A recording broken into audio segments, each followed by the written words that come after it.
Aduh. Wah, di record ini nggak bisa gocekan. Direkam. Jam 10 kita tunggu atau kita mulai? Selamat pagi Mas Nur, Kafa. Selamat pagi Mas Yudo. Pagi Mas Yudo. Sehat semoga selalu. Alhamdulillah. Wah, sudah banyak ini pesertanya 60 lebih. Kita masih nanti sampai 1000 kalau aja 1000. Kayak muatnya Zoom Mas 1000. Sampai beralih ke YouTube pokoknya nanti.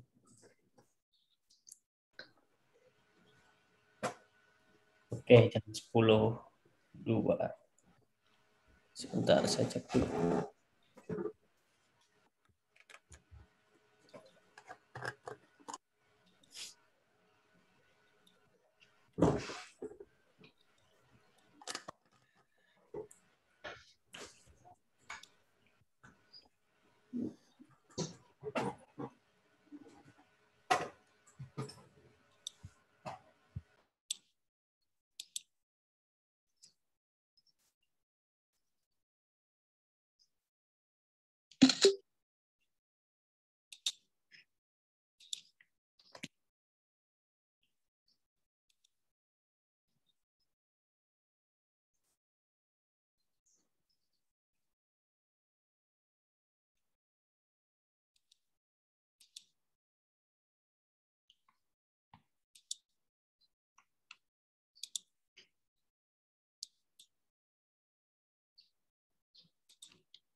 Oke. Barangkali bisa kita mulai. Mas Nur, Mas Rezaldi, Pak Mutakin. Oke, monggo Mas Kafa. Oke, mohon izin. Oke, kita mulai ya teman-teman semuanya. Assalamualaikum warahmatullahi wabarakatuh. Selamat pagi menjelang siang. Salam sejahtera, shalom, salam sehat untuk kita semua. Pertama-tama saya ingin mengucapkan terima kasih ke Bapak Mutakin atas kesediaannya untuk menjadi pembicara di dalam kuliah umum sebetulnya. Jadi awalnya memang ini kuliah umum dan kemudian dilingkan dengan kegiatan departemen yaitu Social Development Talks, di mana Social Development Talks ini secara rutin diadakan setiap bulannya, Pak Mutakin. Jadi ini menjadi ajang juga untuk berdiskusi terkait dengan membahas terkait dengan isu-isu terkini tentang pembangunan sosial dan kesejahteraan di Indonesia terutamanya. Nah, kemudian untuk saya juga perlu menjelaskan juga siapa-siapa saja yang sekiranya hadir di dalam kegiatan kali ini. Jadi memang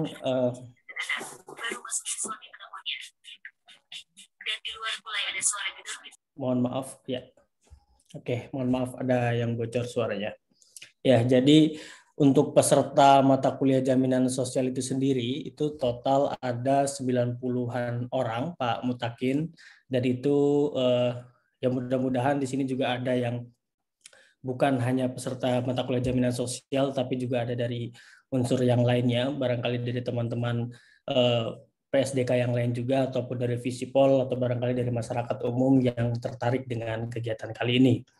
Dan Bapak, Ibu, dan teman-teman sekalian, pada Sodet kali ini kita akan membahas terkait dengan jaminan sosial, ya, dengan mengambil tema potret jaminan sosial di Indonesia, terutama dalam kaitannya dengan kondisi sebelum dan sesudah pandemi COVID-19.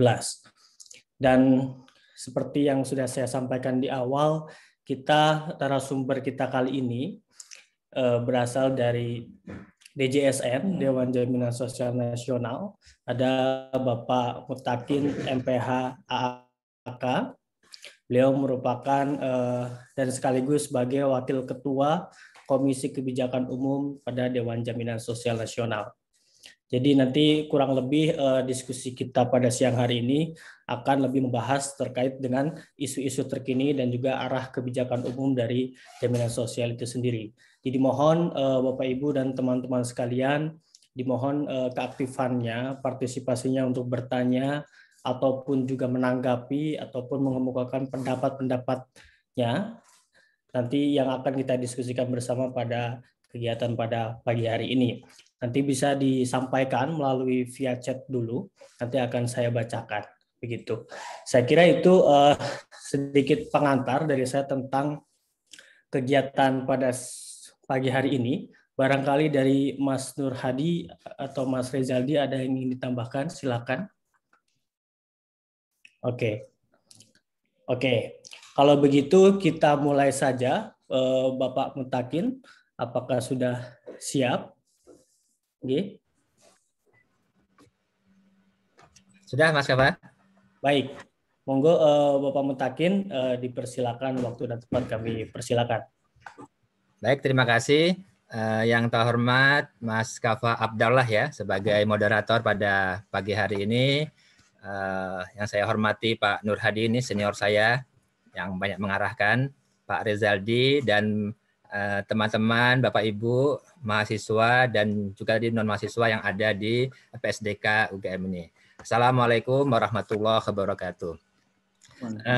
Terima kasih pertama kami ucapkan terima kasih untuk kesempatan yang diberikan oleh PSDK dalam tadi Sodet istilahnya Pak Kafa ya. Jadi Social Development Talk ya. Jadi kegiatan bulanan yang dilaksanakan oleh teman-teman di PSDK Visipol yang kebetulan pada kali ini mendiskusikan terkait dengan bagaimana jaminan sosial di Indonesia ini. Jadi ini hal yang menurut saya hal yang sangat penting untuk kita diskusikan, apalagi ini salah satu mata kuliah ya. Jadi saya pikir ini nanti hal-hal yang terkait dengan teori-teori saya mungkin teman-teman dari mahasiswa sudah hafal semua nih, apalagi yang megang Pak Nur Hadi sama Mas Kafa nih. Jadi saya baca beberapa jurnalnya yang ditulis Pak Nur Hadi dan Mas Kafa ini sudah sangat valid ya, bagaimana menjelaskan tentang bagaimana program jaminan sosial yang ada di Indonesia ini. Jadi mungkin tadi sesuai dengan harapan dari Mas Kafa tadi, kita mungkin akan lebih banyak berdiskusi tentang bagaimana pelaksanaan jaminan sosial di Indonesia ini sebelum maupun setelah pandemi COVID-19 ini. Nanti di tengah-tengah saya juga ada Mas Widodo dan Mas Widodo ya, yang dari Sekretariat JSN nanti juga bisa Mas Dion, Pak. Dukung ya. Baik, saya coba share screen Pak Kafa ya. Jadi waktunya di 45 menit ya. Semoga cukup ya. Tapi ada beberapa data mungkin nanti bisa dilewatkan saja. Nanti bisa cari ada berapa nanti kami sampaikan berapa linknya. Ini sudah kelihatan, Pak? Ampun Pak, ampun. Sudah terlihat jelas. Ya, ini saya pikir hal yang sudah sangat dipahami oleh Bapak Ibu sekalian, teman-teman mahasiswa, dan saya pikir ini akan kita lewatkan. Cuman penekanan saya adalah pada program ya. Jadi kalau sebelum 11 November 2020 misalnya kita ada 5 program untuk jaminan sosial ini, tetapi mulai 2 November 2020 dengan keluarnya Undang-Undang Cipta Kerja, maka yang selama ini ada 5 program dari jaminan kesehatan, jaminan kecelakaan kerja, jaminan hari tua, jaminan pensiun maupun jaminan kematian bertambah menjadi jaminan kehilangan pekerjaan atau unemployment benefit ya. Jadi ini sesuai dengan amanah dari Undang-Undang Cipta Kerja. Jadi ada 6 program 3 azas dan 9 prinsip. Nah, ini prinsip ini sangat-sangat penting untuk kita menilai bagaimana terkait dengan dengan pelaksanaan dari program SJSN ini. Misalnya sekarang ada isu, misalnya Pak Kafa ya, ada isu tentang sekarang dananya BPJS Kesehatan yang dulu katanya defisit, sekarang mulai ada surplus, walaupun surplusnya semu ya. Nah, kira-kira nanti surplusnya kemana? Nah, kita bisa lihat dari prinsip-prinsip yang ada di program SJSN ini. Jadi misalnya kita lihat bagaimana prinsip di nomor 9 misalnya. Jadi hasil pengolahan dana jaminan sosial atau DJS dipergunakan seluruhnya untuk pengembangan program dan untuk sebesar-besarnya kepentingan peserta. Jadi misalnya kalau ada surplus di program-program SJSN, maka hasilnya dipergunakan sepenuhnya untuk pengembangan peserta. Ini adalah contoh bagaimana nanti kalau kita melihat ada apapun yang ada di program SJSN ini, kita bisa melihat dengan 9 prinsip ini. Jadi ini saya pikir kita lewatkan karena teman-teman sudah mendalami banyak hal tentang isu-isu di SJSN ini. Nah, ini saya sedikit saja, jadi kan mungkin juga ada 3 organ yang penting dalam SJSN ini. Yang pertama adalah DJSN, jadi sesuai dengan undang-undang pasal 6 Undang-Undang 40 tahun 2004. Jadi untuk penyelenggaraan SJSN dibentuk Dewan Jaminan Sosial Nasional. Jadi DJSN ini sebagai penyelenggara dari SJSN. Jadi di bawahnya ada BPJS Kesehatan dan juga ada BPJS Ketenagakerjaan dengan masing-masing programnya. Kalau BPJS Kesehatan dia fokus pada program JKN, jadi sering ada diskusi, ada yang bilang BPJS Kesehatan. Jadi kalau BPJS Kesehatan itu adalah penyelenggara dari program SJSN-nya, sedangkan program yang dilaksanakan oleh BPJS Kesehatan adalah program Jaminan Kesehatan Nasional, program JKN. Ini kadang-kadang masih ada yang simpang siur dengan antara BPJS Kesehatan dan juga dengan JKN. Sedangkan BPJS Ketenagakerjaan sekarang dulunya 4 program, sekarang menjadi 5 program. Nah, di DJSN sendiri adalah perwakilan dari berapa lembaga, dari berapa kita sebutnya tripartite plus ya. Jadi ada 5 perwakilan dari pemerintah, 2 dari pemberi kerja, 2 dari pekerja, dan 6 orang dari tokoh dan ahli. Jadi ada sekitar 15 orang tripartite plus yang ada di DJSN ini. Nah, ini kita lihat teman-teman sekalian, ini adalah target ya, target jaminan sosial ke depan. Jadi sesuai dengan program-program yang ada, ini masih ada di draft Perpres yang belum diselesaikan, peta jalan jaminan sosial. Jadi harapan kita sekarang, misalnya di baseline kita untuk JKN sekarang ada sekitar data dasarnya ada 83% yang menjadi peserta. Sedangkan target di 2024 ke depan, jadi sekitar 3 tahun lagi bersama ya, itu targetnya mencapai 98%. Jadi ini adalah hal yang sangat berat menurut saya ya, yang akan dikerjakan oleh BPJS Kesehatan, bagaimana mengejar kepesertaan dari 83% menjadi sekitar 98%. Apalagi nanti dengan kondisi-kondisi pandemi seperti sekarang ini. Nah, ini adalah tujuan kepesertaan disesuaikan dengan masing-masing segmentasinya. Nah, kemudian yang ini adalah draft untuk target kepesertaan di jaminan ketenagakerjaan ya. Jadi juga cukup berat ini target-targetnya untuk JKK, JKM, jaminan ketenagakerjaan kerja dan kematian, untuk JHT maupun untuk jaminan pensiun ya. Nah, ini kita mungkin berangkat karena ini saya pikir ada dua penyelenggara ya, jadi kita berangkat dari program Jaminan Kesehatan Nasional dulu. Nah, ini saya pikir sudah kita ketahui semua. Jadi sebelum JKN itu sering kita dengar istilah namanya Sadikin dan Jamila gitu ya. Jadi Sadikin itu sakit sedikit menjadi miskin ya. Dan Jamila itu yang dikenalkan oleh Wapres ya ketika kampanye dulu adalah jadi miskin lagi. Ya, jadi karena sakit kemudian dia jadi miskin lagi. Nah, kalau kita lihat opsi ya sebelum ada JKN, opsi bagi masyarakat dengan kapasitas finansial yang terbatas, dengan kemampuan terbatas, jika dia sakit misalnya kan, maka ada 3 hal yang dilakukan oleh masyarakat tersebut. Yang pertama misalnya adalah dia akan memaksakan diri mengakses layanan kesehatan yang dibutuhkan. Jadi walaupun dia tidak mampu, tetapi dia memaksakan diri karena dia harus merasa bahwa dia harus berobat gitu ya. Apa yang dampaknya terjadi kepada kelompok masyarakat ini? akhirnya apa? Mereka menguras tabungan yang ada dan masuk kepada jurang kemiskinan. Jadi kalau kita baca dulu banyak sekali pemberitaan-pemberitaan bagaimana masyarakat miskin ketika itu yang terpaksa ya dia ke rumah sakit. Ada dulu cerita bagaimana membawa jenazah gitu ya dari rumah sakit dengan digendong dan sebagainya. Ini adalah bagaimana ketika itu mereka memaksakan diri untuk berobat gitu ya. Kemudian juga ada kelompok kedua adalah mereka yang mengakses layanan kesehatan yang tersedia dan mampu dibayar saja. Jadi harusnya dia mengakses untuk bisa sembuh banyak yang sudah dilakukan, tetapi dengan kemampuan yang terbatas, masyarakat hanya mengakses yang mampu dia bayar saja. Akibatnya apa? Akibatnya juga sama, dia memperburuk status kesehatannya, menurunkan kapasitas kerjanya, dan juga menurunkan penghasilannya. Nah, kelompok ketiga yang sama sekali mungkin pasrah gitu ya, dia tidak mengakses layanan kesehatan. Jadi sama sekali mengabaikan kondisi kesehatannya. Dan ini juga sama, karena ini adalah potret masyarakat kita sebelum ada JKN gitu ya. Nah, oleh karena itulah maka sesuai dengan Undang-Undang 40 tadi ya dan Undang-Undang 24 juga, maka pemerintah menjalankan program dari Jaminan Kesehatan Nasional ini adalah bagaimana menjamin sebanyak mungkin kalau kita menuju kepada UHC, menjamin sebanyak mungkin seluruh masyarakat agar terjamin dalam program jaminan kesehatan sehingga ketika mereka membutuhkan mereka tidak lagi akan terjatuh kepada financial hardship gitu ya, kesulitan finansial untuk menuju kepada jaminan kesehatan. Nah ini kalau kita lihat ya evaluasi bagaimana keberlanjutan dan peningkatan kualitas daripada program JKN ini. Jadi kalau kita lihat dulu isu-isu yang banyak muncul, teman-teman sekalian mungkin juga tahu sendiri, selama program 7 tahun dari program JKN, sejak 2014 sampai sekarang 2021, isu yang muncul itu banyak sekali. Misalnya yang terbanyak adalah bagaimana terjadinya defisit struktural.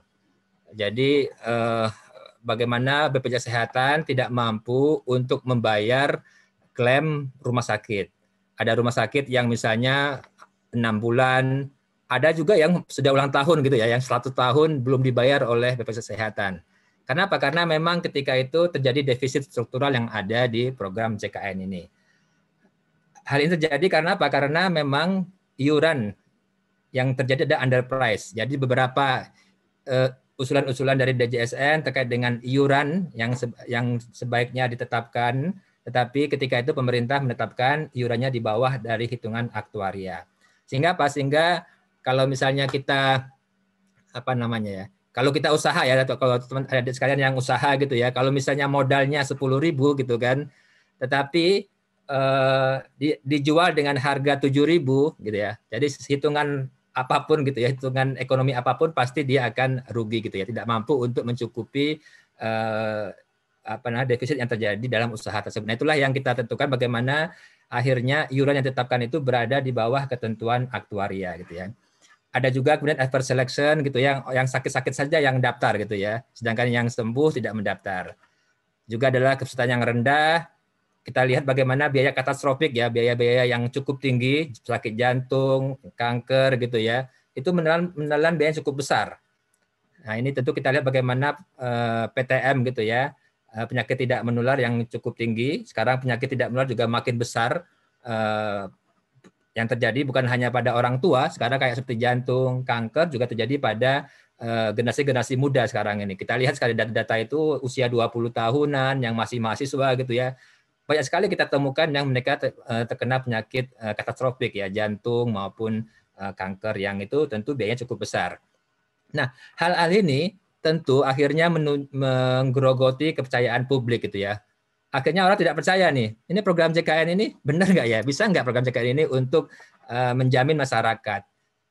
Ya kan, dari DPR misalnya ya, dari pemerintah daerah, dari NGO, dari mahasiswa, dan juga dari publik banyak sekali yang tidak percaya dengan program JKN. Padahal kalau kita lihat, banyak sekali manfaat-manfaat yang didapatkan masyarakat dalam program jaminan kesehatan nasional ini gitu ya.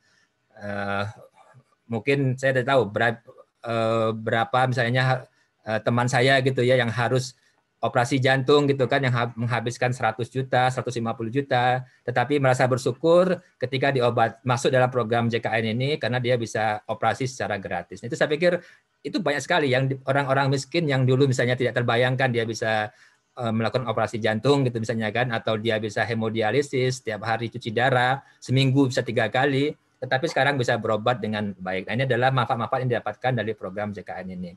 Oleh karena itulah kita mendorong di pemerintah agar program ini terus berlanjut dan juga terus meningkat kualitasnya, maka perlu adanya penyesuaian iuran ya. Jadi istilahnya bukan kenaikan iuran Mas Kafa ya, istilahnya adalah penyesuaian iuran ini yang kita lihat. Jadi perlunya penyesuaian iuran yang dilakukan untuk program JKN ini ya, sesuai dengan hitungan aktuaria, ATP atau ability to pay, kemampuan membayar masyarakat dan pemerintah juga, dan juga mendorong adanya proses keadilan ya. Oleh karena itulah maka dikeluarkan Perpres 64 tahun 2020 sebagai perubahan kedua dari Perpres 82 tahun 2018 tentang jaminan kesehatan ya. Nah, ini kita buktikan misalnya dengan Perpres 82 itu dengan adanya penyesuaian iuran yang terjadi di tahun 2020 yang lalu, dan juga di ini kita lihat bagaimana misalnya sejak Juli 2020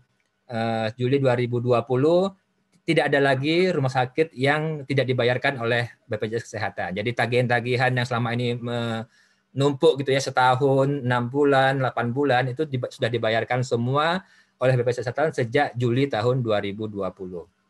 Oleh karena itulah yang harus kita dorong adalah bagaimana mendorong kualitas. Jadi defisitnya sudah selesai, sekarang bagaimana mendorong quality atau mutu dari program JKN ini. Sehingga misalnya bagaimana mendorong telemedicine, bagaimana mendorong dana kompensasi ya, dana-dana yang masyarakat di DTPK yang di daerah tertinggal yang belum punya rumah sakit misalnya kan, itu bisa dibayarkan melalui dana kompensasi yang selama ini memang belum dijalankan karena kita terus terang saja BPJS seperti tadi isunya defisit gitu kan, sehingga untuk membayarkan dana kompensasi kepada masyarakat yang peserta yang di daerah terpencil, tertinggal, yang belum mempunyai akses yang baik kepada jaminan kesehatan, kepada rumah sakit atau kepada vaskes, itu terganggu. Nah, ini saya pikir kita bisa dorong bagaimana dana kompensasi ini bisa dilakukan.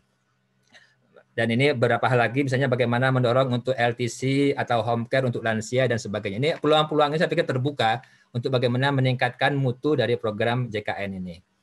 Dan ini saya pikir ini akibat defisit, saya pikir sudah tahu semua, tadi saya sampaikan ada yang akhirnya rumah sakit mencicil gitu ya gaji karyawannya. Ada karyawan yang hampir berapa bulan tidak digaji gitu ya, dokter-dokter dan sebagainya. Ini nanti ketika itu berdampak. Rumah sakit misalnya obatnya kosong gitu ya. Akhirnya pasien dipaksa untuk membeli ke apotek di luar. Karena apa? Karena rumah sakit tidak mampu untuk membayar farmasi gitu ya yang menagih di rumah sakit. Saya pikir ini ya dapat dampak dari defisit struktural yang ada di JKN ini. Ini saya pikir sudah ini semua ya. Nah, ini sedikit update kepesertaan teman-teman sekalian. Ini saya ingin sampaikan misalnya di tahun 2019 kita sudah mencapai 224 juta peserta. Tetapi di 2020 dari datanya sistem BPJSN ini kita lihat ada penurunan peserta. Jadi misalnya dari 2020 hanya tersisa 222,5 juta peserta. Jadi ada sekitar 2 jutaan peserta hilang. Ini karena apa? Karena pemerintah sedang melakukan cleansing data ketika itu ya. Jadi seperti teman-teman pasti tahu semua, banyak sekali data yang dulu double gitu ya. Ada data yang double, ada juga data yang tidak pas. Misalnya ada orang kaya, isu kita kan banyak orang kaya yang menerima PBI, menerima bantuan iuran dari pemerintah. Padahal seharusnya dia tidak layak untuk menerima bantuan tersebut. Nah, inilah hal-hal ini yang dibersihkan oleh BPJS Kesehatan dan Kementerian Sosial, sehingga ada penurunan data sekitar 2 juta orang ya. Tapi juga kalau kita lihat Februari sampai Februari 2021 ada juga dampak pandemi juga. Jadi peserta juga cukup signifikan turun ya, dari 2,5 juta menjadi 22,1 juta. Nah, ini juga cakupan kepesertaan juga kita lihat selama ini kepesertaan JKN lebih didominasi oleh peserta PBI gitu ya. Hampir 80 dari 82,44 peserta ini 59%-nya adalah PBI. Jadi jaminan sosial kita di JKN ini sebagian besar ditopang oleh orang-orang yang miskin gitu ya. Nah, ini dan tidak mampu. Nah, ini yang menurut kami perlu kita perbaiki ke depan. Bagaimana sebaiknya jumlah PBI ini berkurang gitu ya. Jadi bukan targetnya makin besar gitu ya. harusnya kita bagaimana menggraduasi gitu ya dari orang-orang yang tidak mampu PBI dia menjadi mampu untuk membayar iuran. Tetapi kita lihat sekarang masih banyak data kita adalah sebagai besar dari PBI. Sedangkan PBPU atau peserta kerja informal masih cukup kecil ya, masih 13,88%. Nah ini saya lihat juga misalnya perbandingan misalnya dalam data kita juga menunjukkan bahwa sebenarnya lebih banyak perempuan yang mendaftar lebih banyak dibandingkan pria ya, pria lebih banyak dibandingkan dengan perempuan. Ini data yang kita lihat.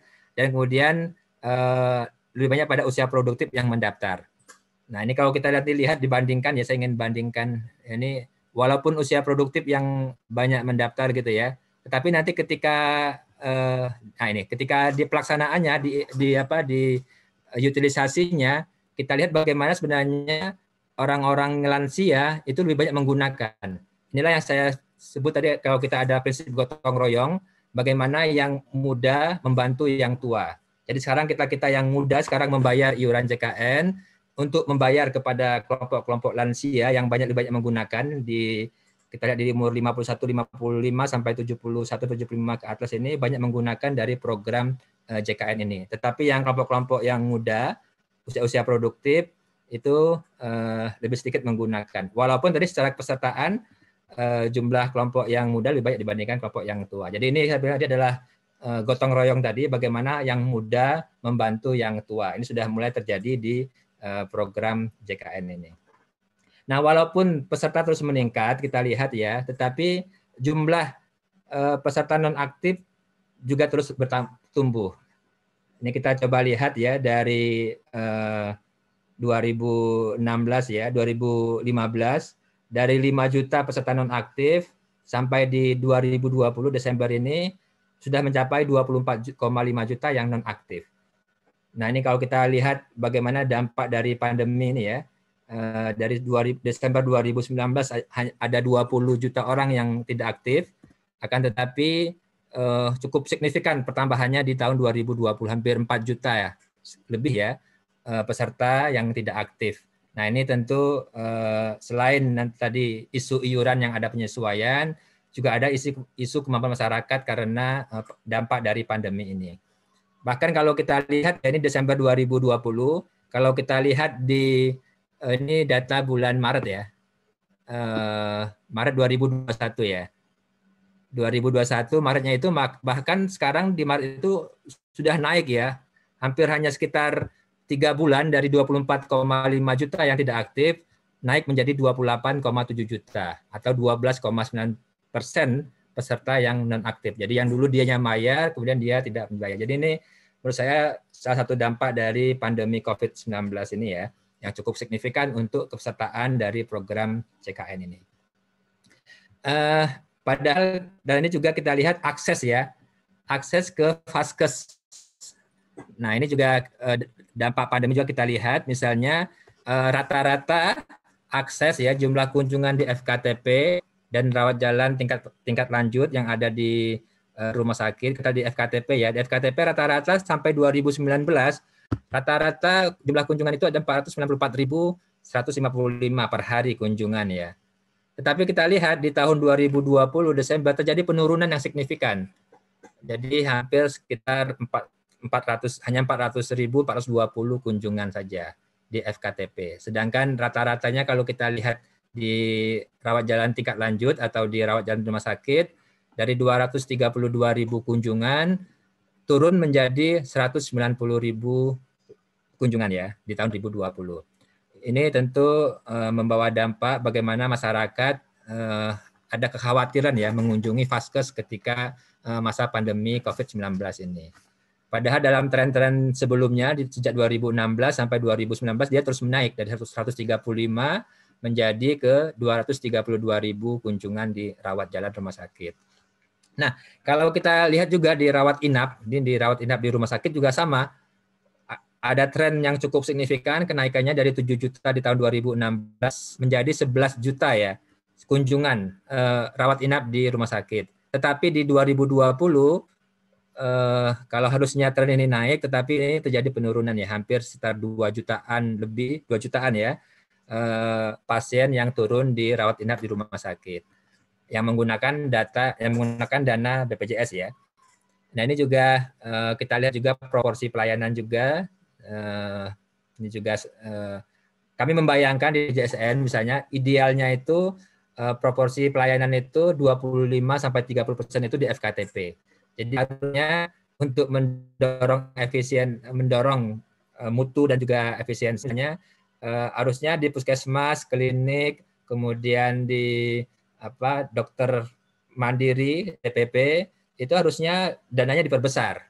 Karena apa? Karena kita harapkan layanan kesehatan itu banyaknya di daerah-daerah di FKTP ini. Tetapi secara pendanaan kita lihat bagaimana trennya menurun gitu ya. Walaupun di 2020 ada kenaikan. Jadi dari 19% menjadi sekitar 15% di tahun 2019, kemudian sedikit naik di 2017 menjadi 17% di tahun 2020. Nah, kita dorong ke depan dana-dana di FKTP ini lebih diperbesar supaya mampu untuk mencegah orang sakit dan diobati di rumah sakit yang akan menanggung biaya yang cukup besar di program JKN. Ini saya pikir tadi sudah ya. Nah, ini juga saya pikir ini juga kalau kita lihat ya, misalnya ini kami ambil contoh di data statistik di JKN ya. Kebetulan DJSN mengeluarkan buku Pak Mas Kafa ya. Nanti teman-teman yang ingin penelitian bisa mendownload buku yang ada di DJSN bikin namanya buku statistik JKN ya di tahun 2014-2019. Itu kita ambil dari data besar yang ada di BPJS Kesehatan dan kita olah. Nah, ini sebagai salah satu contoh ya, contoh yang kita olah di buku tersebut misalnya ini dialisis ya, konsumsi dialisis ya atau cuci darah yang terjadi. Nah, kalau kita lihat di tahun 2014 sampai dengan 2018 bagaimana kita lihat jumlah kunjungan pasien yang cuci darah itu setiap tahun makin tinggi gitu ya. Jadi lumayan cukup besar kemudian ya. Dan kalau kita prediksi dengan data tersebut maka akan semakin tinggi nih data jumlah pasien maupun jumlah kunjungan peserta BPJS yang cuci darah gitu ya. Nah, rata-rata yang kita lihat, rata-rata kunjungan setiap orang per tahun itu naik. Satu orang itu rata-rata kalau kita hitung di tahun 2014 44 kali kunjungan untuk cuci darah, akan tapi di tahun 2018 terjadi kenaikan menjadi 56 kali kunjungan ya untuk cuci darah. Ya. Nah, walaupun jumlah kunjungan naik, tetapi angkanya menurun ya, angka vaskes yang dibayarkan juga menurun. Jadi dari misalnya rata-rata vaskes dibayarkan untuk kunjungan 1 juta, akan tapi pada 2018 hanya menjadi 869.000 sekian gitu ya. Jadi kalau kita hitung rata-rata klaim per satu pasien itu dan untuk cuci darah itu di tahun 2018 ada sekitar 48.714.515 rupiah ya. Ini satu pasien yang cuci darah. Kita bandingkan kalau misalnya pasien ini hanya misalnya saja ketika 2000 itu dia ambil yang 80.000 gitu ya preminya ya, kalikan misalnya 5 itu hanya sekitar nggak sampai 2 juta dalam setahun, tetapi dia mendapatkan manfaat hampir sebesar 48 juta sekian dalam setahun ya. Nah ini saya pikir dampak ya. Dulu kita bayangkan bagaimana kalau kita cuci darah itu pasti untuk membiayai itu cukup berat ya, karena seminggu hampir 3 kali harus kunjungan ke rumah sakit untuk cuci darah. Nah ini dengan menjadi peserta BPJS Kesehatan, menjadi peserta JKN, ini bisa mengurangi finansial ya dari peserta. Nah ini nanti kalau teman-teman mahasiswa mungkin mau menganalisis dari data-data JKN, kami ada di DJSN namanya buku statistik JKN ya. Nanti silakan dianalisis, silakan di-download. Sedang kami proses untuk tahun 2019 yang untuk segera dikeluarkan. Sehingga nanti bisa setiap tahun akan kita keluarkan statistik JKN ini.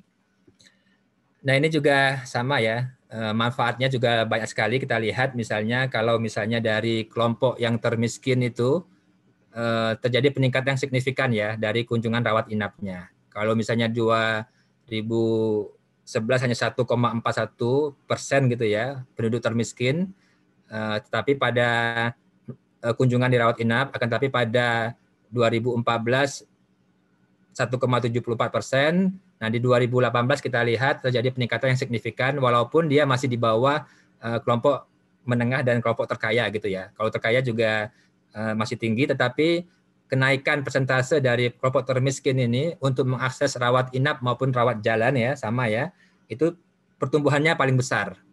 Jadi 15% untuk termiskin, sedangkan yang 2% terkaya itu dia hanya 9,5% untuk pertumbuhannya. Ini juga saya pikir sama bagaimana JKN ini mengurangi OOP gitu ya. Jadi yang dikeluarkan dari kantong pribadi setelah dia menjadi peserta JKN itu juga menurun gitu ya OOP-nya ya dari 54,7% menjadi 35%. Saya pikir ini lewat saja. Ini juga sama kita lihat dampaknya juga di pertumbuhan yang paling banyak misalnya di rawat jalan tingkat pertama misalnya di Papua itu pertumbuhan aksesnya paling tinggi. Jadi dia tumbuh sampai 1.006% sejak 2014 sampai 2018 gitu ya. Itu juga di Maluku gitu ya. Di Maluku juga luar biasa ya. Ini bagaimana JKN ini memberikan akses kepada kelompok di daerah-daerah tertinggal untuk lebih mengejar walaupun belum belum sesuai dengan ideal gitu ya. Tetapi kita lihat bagaimana di daerah-daerah yang daerah timur gitu ya sudah mulai mengejar untuk akses kepada dirawat inap maupun dirawat jalan gitu ya di rumah sakit ya. Ini sama data-datanya nanti silakan dibaca. Nah ini kita lihat dampak dari penyesuaian iuran dan juga dampak dari COVID ya. Nanti kita lihat misalnya kalau dulu rasio klaim di 2016 ini hampir 100%. Berarti kalau dia 100% itu berarti penerimaannya lebih kecil dibandingkan biaya yang dikeluarkan. Jadi misalnya di tahun 2017 ini dia hanya menerima 74 triliun gitu ya. Tetapi biaya yang dikeluarkan oleh BPJS untuk biaya pelayanan kesehatan hampir mencapai 84 triliun. Jadi dia ada defisit di sini ya. Ada rasio klaimnya lebih tinggi dibanding antara pengeluaran lebih tinggi dibandingkan penerimaan. Tetapi di 2020 kita lihat nih dampaknya luar biasa nih turunnya ya. Dari 102,34% di 2019 turun menjadi 71,31% ya. Bahkan di datanya Sismonefnya DJSN terakhir saya lihat sampai sekarang sudah turun menjadi 58% rasio klaimnya. Jadi ini saya pikir mungkin kita bisa analisis karena iuran dan juga karena COVID ya. Semakin sedikit sekarang kita lihat, walaupun sekarang trennya sudah mulai naik lagi, tetapi pasien-pasien peserta itu semakin menghindari untuk kunjungan ke vaskes. Ini terbukti dengan rasio klaimnya yang sangat rendah ya. Artinya turun dari 102 sampai 71%. Ini juga saya pikir sama. Nah ini saya ingin sampaikan kepada teman-teman sekalian, rekan sekalian, sebenarnya kalau sesuai dengan perhitungan aktuaria, sebenarnya iuran dari JKN ini itu misalnya untuk kelas 1 itu adalah 286.000 sekian ya, dengan manfaat-manfaat yang ada sekarang ini. Sedangkan di kelas 2 184.000 dan di kelas 3 137.000 sekian. Nah ini kita lihat sebenarnya sekarang ditetapkan premi yang 150.000 untuk kelas 1 untuk PPPU ya, sedangkan 100.000 untuk kelas 2 dan 42.000 untuk kelas 3 itu masih jauh di bawah hitungan aktuaria yang ada di pemerintah. Ini biaya tropik. Nah ini yang kita sampaikan bagaimana kita mendorong. Jadi bayangan kita ke depan untuk perbaikan ekosistem JKN itu, kita membayangkan ke depan itu JKN ini adalah program yang unggul gitu ya, yang superior, bukan yang program yang inferior. Nah ini yang kita lihat sekarang ini masih banyak gitu ya peserta gitu ya, kalau dia merasa menggunakan program JKN, program BPJS Kesehatan, dia merasa inferior. Nah yang harus kita ubah dalam program JKN ini bagaimana mendorong program JKN menjadi program yang superior, yang unggul. Jadi orang bangga gitu ketika dia ke rumah sakit, misalnya kan dia menggunakan program JKN ini. Dan Vaskes pun, misalnya Vaskes pun juga senang ketika dia melayani peserta JKN, maka dia senang karena akan misalnya perhitungan pembayarannya lebih lebih sesuai dengan hitungan, lebih fair dan sesuai dengan perhitungan keekonomisan. Nah ini yang kita dorongkan nanti bagaimana program JKN ini program yang unggul. Jadi masyarakat akan senang dan puas ketika menggunakan program JKN ini. Oleh karena itulah maka perlu dilakukan banyak hal nih, list perbaikan-perbaikan dari program JKN ini. Jadi misalnya bagaimana mendorong kelas standar, contoh saja, mendorong kelas standar rawat inap. Jadi kalau kita lihat sekarang ini program JKN ini belum sesuai dengan prinsip yang didorong dalam undang-undang. Amanah undang-undang kan kita mendorong ekuitas. Artinya setiap orang itu mendapatkan hal yang sama gitu ya. You get what you need. Kalau istilahnya itu ya equity egalitarian gitu ya. Jadi kamu mendapatkan sesuai dengan need-nya, dengan kebutuhan kesehatan. Bukan you get what you want. Kamu mendapatkan sesuai dengan yang kamu inginkan. Jadi pemerintah hadir bagaimana untuk mendorong need-nya masyarakat ini terjamin. Kebutuhan dasarnya itu yang terjamin. Nah, misalnya amanah undang-undang ASN sampaikan bahwa ketika peserta membutuhkan kelas rawat inap, maka yang diberikan adalah kelas rawat inap standar. Jadi satu kelas gitu ya. Nah, harapan kita ke depan, kita mendorong, kami di DJSN dan juga Kementerian Kesehatan, dan juga bagaimana mendorong menuju kepada equity ini ya, kepada ekuitas ini ya. Jadi harapannya adalah ke depan adalah satu kelas. Nah, ini kami sampaikan. Sekarang kita kondisi yang ada sekarang ini ada kelas 1, kelas 2, dan kelas 3 di rumah sakit ya. Nah, ini kalau kita lihat sejarah ini adalah sebenarnya peninggalan dari penjajah dulu gitu ya. Ketika dulu misalnya kalau kita baca sejarah di kelas 1 itu ketika zaman Belanda dulu adalah untuk orang-orang Belanda gitu ya yang ada di Indonesia. Kemudian di kelas 2 itu untuk kelompok-kelompok Indonesia Indonesia Timur gitu ya, kelompok-kelompok yang dari Arab, dari Cina juga gitu ya, kelompok-kelompok itu. Nah, kemudian di kelas 3 baru untuk orang Indonesia gitu ya yang bekerja di perusahaan Belanda atau di ini. Nah, ini sedangkan yang kelompok-kelompok yang paling bawah itu adalah kelompok-kelompok yang pribumi. Nah, inilah yang sebenarnya menurut kami adalah masih ada kastanisasi dalam program kesehatan ini ya. Ini yang harus kita dorong sesuai dengan amanah undang-undang, bagaimana mendorong menuju kepada satu kelas. Jadi ke depan misalnya hanya ada satu kelas dalam perawatan JKN ini. Nah, tapi untuk menuju sana memang tidak mudah. Maka ke depan masih ada, mungkin akan ada kelas A dulu yang udah kelas yang PBI yang dibayarkan oleh pemerintah iurannya, dan kelas B yang itu adalah yang non PBI sebelum betul-betul siap untuk menuju kepada kelas standar atau kita namakan dengan KRI, kelas rawat inap JKN. Jadi tentu saja nanti dampaknya dengan kelas standar ini satu kelas rawat inap tentu nanti akan berdampak kepada kepada iuran ya, yang masih kami hitung sampai sekarang ini. Saya pikir ini sama ya, ini kita lewatin saja. Ini saya pikir ini adalah beberapa penyesuaian dari Perpres terkait dengan iuran ya. Nah, ini Mas Kafa masih ada waktu ya? Masih Pak, masih. Masih ya. Ini mungkin di program yang tadi kita fokus di isu JKN, sekarang kita masuk kepada jaminan sosial ketenagakerjaan ya. Ini saya pikir kita sudah tahu semua ya. Kita lihat sekarang bagaimana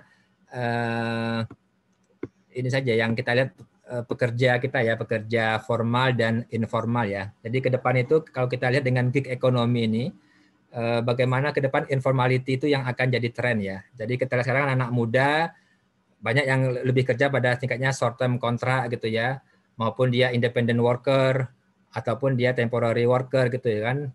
Jadi gig ekonomi ini dan juga kemajuan teknologi ini membuat ke depan itu makin banyak masyarakat yang lebih senang untuk bekerja secara informal ya. Ini kita lihat saja misalnya data-data saja. Misalnya sekarang anak-anak muda lebih senang bekerja sebagai YouTuber gitu ya, atau sebagai hal-hal yang itu tidak terikat dengan kontrak gitu kan. Yang ini menjadi pekerja yang informal. Nah, ini kita lihat Agustus 2018 sampai dengan di Agustus 2020 ini pekerja-pekerja yang informal juga makin meningkat ya. Nah, ini juga kita lihat dampak dari pandemi. Saya pikir mungkin sudah didiskusikan ya, mungkin dampak dari pandemi ini, bagaimana gambaran dari dampak kepada para pekerja yang terkena dari pandemi COVID-19 ya. Nah, ini kalau kita lihat ke perkembangan ya dari kepesertaan program tenaga kerjaan ini, sementara ada 4 program ini, JKK, JKM, JHT maupun program JP. Kalau kita lihat sebenarnya secara umum ada penurunan ya. Ini kita lihat di dampak COVID ya. Ini kena fokus di situ ya. Jadi misalnya cakupannya untuk JKK JKM itu pada tahun 2019 ada 27% sekian, tetapi di tahun 2020 turun menjadi 23%.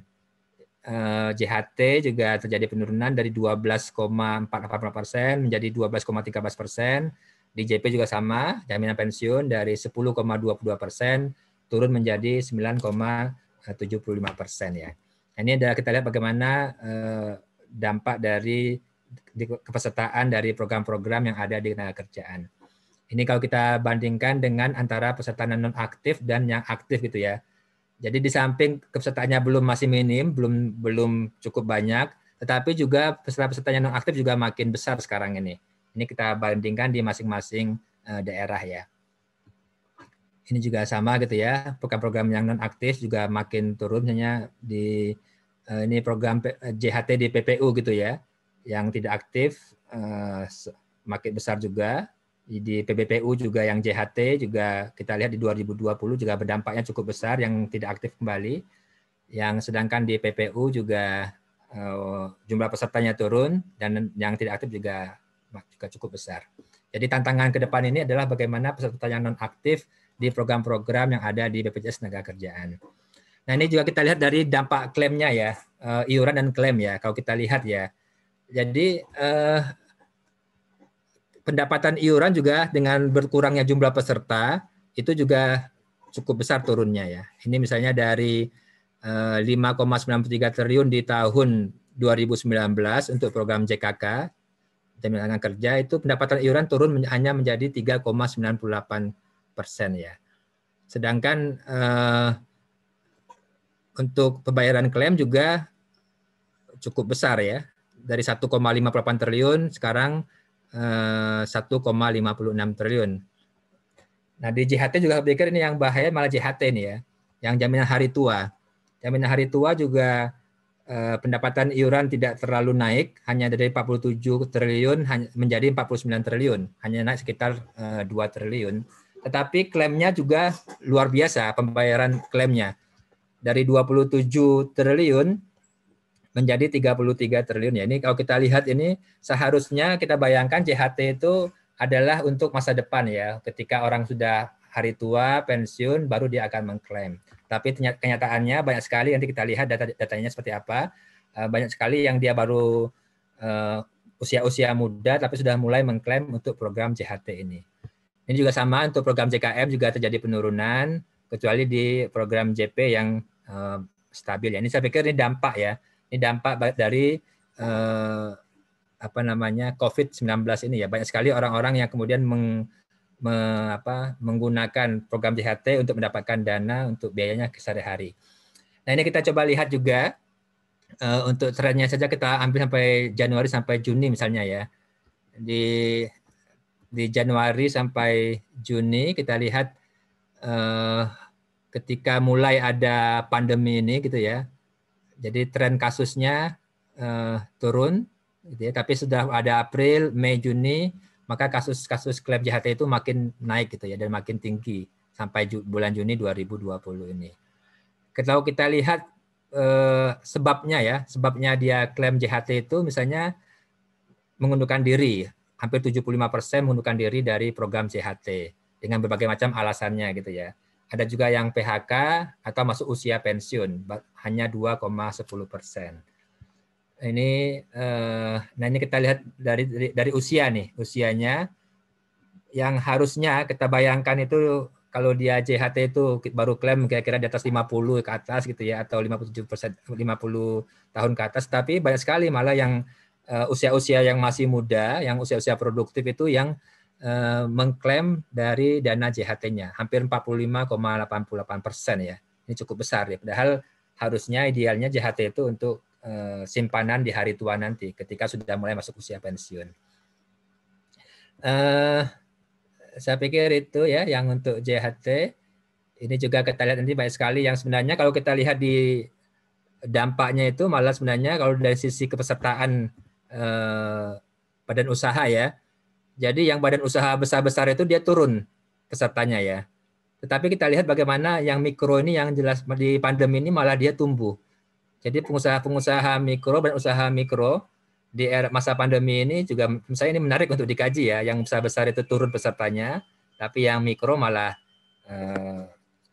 sekarang bertambah pesertaannya. Ini sama saya pikir. Nah, ini berapa hal yang dilakukan oleh pemerintah untuk misalnya bagaimana dampak dari pandemi ini. Ada dikeluarkan PP 49 tahun 2020 tentang penyesuaian iuran ya untuk program jasa sosial tenaga kerjaan selama pandemi ini. Jadi kalau kita baca di pasal 3 itu ada 3 hal yang dilakukan. Yang pertama ada kelonggaran batas waktu pembayaran iuran, JKK dan JKM, iuran JHT dan iuran JP setiap bulannya. Jadi dari tanggal 15 ke tanggal 30. Jadi ada waktu kelonggaran untuk waktu pembayaran iuran. Kemudian ada juga keringanan iuran JKK dan JKM. Jadi iurannya dipotong sampai 99%. Jadi hanya membayar 1% untuk membayar iuran. Sedangkan ada selain itu ada juga penundaan pembayaran sebagian iuran JP ya. 95% iuran itu bagi pemberi kerja hanya 2% sampai dengan periode 15 Mei 2021 dari 15 Mei 2021 sampai dengan 15 April 2022.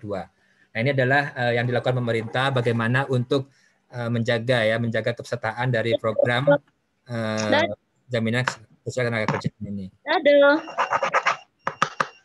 Nah, ini saya pikir terakhir nih Pak Kafa ya. Jadi kami ingin menyampaikan bagaimana kita ingin mendorong perubahan yang ekosistem yang komprehensif dan terpadu untuk program HSN ini ya.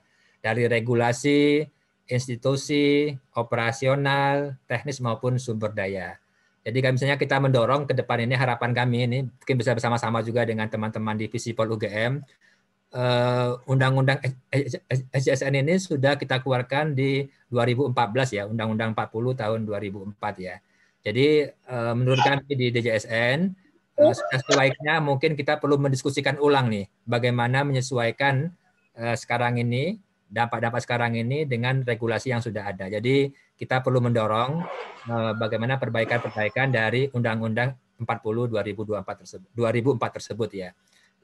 Kalau kita lihat sekarang ini sudah ada di Prolegnas ya. Sudah ada di Prolegnas, kita lihat sudah ada di Prolegnas 2020-2024, tetapi di 2021 ini dia belum muncul sebagai Prolegnas prioritas. Nah, kita harapkan mungkin kami sudah menyiapkan naskah akademiknya. Kalau kita bisa sama-sama bisa mendiskusikan bagaimana kita bisa dorong misalnya nanti di 2022 ini bisa menjadi masuk ke dalam prioritas dari Prolegnas di tahun 2022. Nah, ini kami penting sekali banyak hal yang kita bisa diskusikan nih untuk perbaikan-perbaikan dari program SJSN ini, jaminan sosial ini. Selain itu perlu juga harmonisasi kebijakan dan sinergi implementasi jaminan sosial, bantuan sosial, dan tenaga kerjaan. Jadi kita lihat masih banyak yang belum harmonis antara program jaminan sosial maupun program bantuan sosial dan juga program-program yang ada di tenaga kerjaan. Ini perlu kita harmonisasikan. Kemudian juga reformasi JKN harus paralel dengan reformasi sistem kesehatan nasional. Ini di sisi regulasi. Nah, di sisi kelembagaan kita perlu definisi lagi dari tata kelola HSN itu seperti apa, perlu perbaikan-perbaikannya. Kemudian juga bagaimana meningkatkan peran pemerintah daerah nih. Jadi misalnya sekarang sudah ada misalnya di Perpres 64 itu diturunkan di PMK 78 bagaimana mendorong peran pemerintah daerah dalam program-program di jaminan JKN ini. Nah, ini juga perlu kita perbaiki. Kemudian juga operasional juga perlu. Misalnya membangun satu data dan sistem terpadu secara digital untuk mempermudah akses, layanan, dan juga pengawasan. Jadi sebenarnya kita lihat data yang ada di kesehatan dan juga di tenaga kerjaan itu sama gitu kan. Nah, kalau kita bisa bangun nih data terpadu gitu ya di antara kedua BPJS ini tentu akan lebih efisien, akan lebih memudahkan untuk pelayanan bagi peserta juga. Yang kedua mungkin transparansi data dan informasi untuk akuntabilitas, bagaimana penggunaan TI yang secara optimal, bagaimana fokus pada upaya promotif dan preventif, dan juga edukasi publik secara berkesinambungan. Nah, yang di teknis ini juga sama, bagaimana opsi kebijakan mempertimbangkan antara tujuan sosial dan kemampuan keuangan serta aspek operasional untuk Kementerian SSN, dan juga penggunaan data secara optimal. Dan yang ketiga ini sumber daya, baginya memperkuat sumber daya yang ada di program-program di jaminan sosial ini. Nah, saya pikir demikian Pak Kafa yang kami sampaikan. Mungkin udah cukup banyak ya, waktunya kelebihan ya. Ya, menurut saya itu yang kami sampaikan untuk diskusi kita, pemantik diskusi kita pada hari ini. Jadi kita lihat pada intinya program jaminan sosial ini sudah banyak bermanfaat untuk masyarakat ya. Tetapi masih banyak hal yang harus kita perbaiki nih. Mungkin kami mengajak teman-teman Visipol ini misalnya untuk sama-sama kita melihat lagi regulasi yang sudah ada gitu kan di Undang-Undang BPJS, Undang-Undang SJSN, bagaimana kita kaji dan kita dorong perubahan-perubahan ke depan yang lebih baik lagi. Terima kasih Pak Kafa. Monggo silakan. Assalamualaikum warahmatullahi wabarakatuh. Waalaikumsalam warahmatullahi wabarakatuh. Baik, terima kasih Bapak Mutakin atas pemaparan materinya.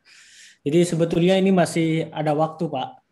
Jadi ya masih ada waktu 4 menit sebetulnya. Jadi ya saya rasa ini tadi apa yang dipaparkan juga sudah sangat maksimal gitu ya. Detail juga tadi dijelaskan terkait dengan bagaimana kondisi jaminan sosial kita, bahkan dari sejarahnya sejak awal tadi ada Jamilah dan lain sebagainya gitu ya, sampai dengan kondisi-kondisi terkini dan detail terkait dengan adanya penurunan klaim, katakanlah misal JHT-nya, JKK-nya, kemudian peningkatan di JHT, yang sebetulnya itu penurunan klaim ataupun kenaikan klaim itu sebetulnya ada sangkut pautnya juga dengan adanya pandemi ini begitu ya. Seperti tadi yang telah disampaikan oleh Bapak Mutakin. Oke, Bapak Ibu dan teman-teman sekalian, jika ingin bertanya atau menanggapi terkait apa yang tadi disampaikan oleh Bapak Mutakin atau hal-hal di luar itu, hal-hal yang di luar di luar yang tadi disampaikan, barangkali ada beberapa hal yang masih belum tersampaikan, nanti mohon ditanyakan gitu ya atau ditanggapi melalui fitur chat ini. Dan kebetulan Pak Mutakin ini sudah ada 2 orang penanya. Yang pertama dari Mas Tauhid Komarayuda. Ini kebetulan Mas Tauhid Komarayuda juga sebagai dosen di PSDK juga. Mau bertanya, di presentasi tadi saya melihat grafik yang menunjukkan dominasi pekerja informal atas pekerja formal. Pertanyaannya saya kemudian, skema macam apa yang sudah dilakukan oleh DJSN untuk mengintegrasikan mereka sebagai peserta aktif BPJS Kesehatan atau BP Jam Sostek? Nah, kemudian Mas Tauhid juga kemungkinan akan ada pertanyaan lagi seiring dengan presentasi Bapak katanya. Kemudian dari penanya yang kedua ada Mas Buhari Ramadhani. Beberapa waktu yang lalu saya pernah baca keynote speech dari Wapres terkait dengan sistem JKN yang masih terpaku pada upaya kuratif dan juga rehabilitatif jika dibandingkan upaya preventif dan juga promotif. Nah, anggaran JKN juga belum fokus kepada empowering masyarakat untuk hidup sehat melalui upaya preventif. Tentu saya rasa ini berdampak pada membengkaknya anggaran untuk upaya kuratif. Padahal setahu saya sistem UHC, Universal Health Coverage, tidak akan berjalan dengan baik jika upaya preventif dan promotif ini tidak dimaksimalkan dengan baik. Nah, pertanyaannya bagaimana DJSN di dalam merespon permasalahan ini? Saya kira itu 2 pertanyaan dulu, Pak Mutakin, barangkali bisa dijawab. Terima kasih. Ya, terima kasih Pak Kafa. Yang pertama terima kasih untuk Pak Buhari, Pak Tauhid ya, Pak Tauhid dan Pak Buhari ya pertanyaannya ya. Saya pikir ini pertanyaan yang sangat valid sekali nih saya pikir ya. Tadi yang sampaikan oleh Pak Buhari ini, bagaimana sekarang kita lihat dominasi pekerja informal ya yang semakin besar. Tadi saya sampaikan dengan misalnya gig ekonomi ke depan ini, bagaimana informality itu akan semakin besar. Ini kita memprediksikan ya, informality itu akan semakin besar ke depannya. Jadi ini tentu kita harus mengantisipasi hal-hal seperti ini. Jadi yang pertama yang sedang kami lakukan ini karena menanyakan tentang apa yang dilakukan di DJSN ya.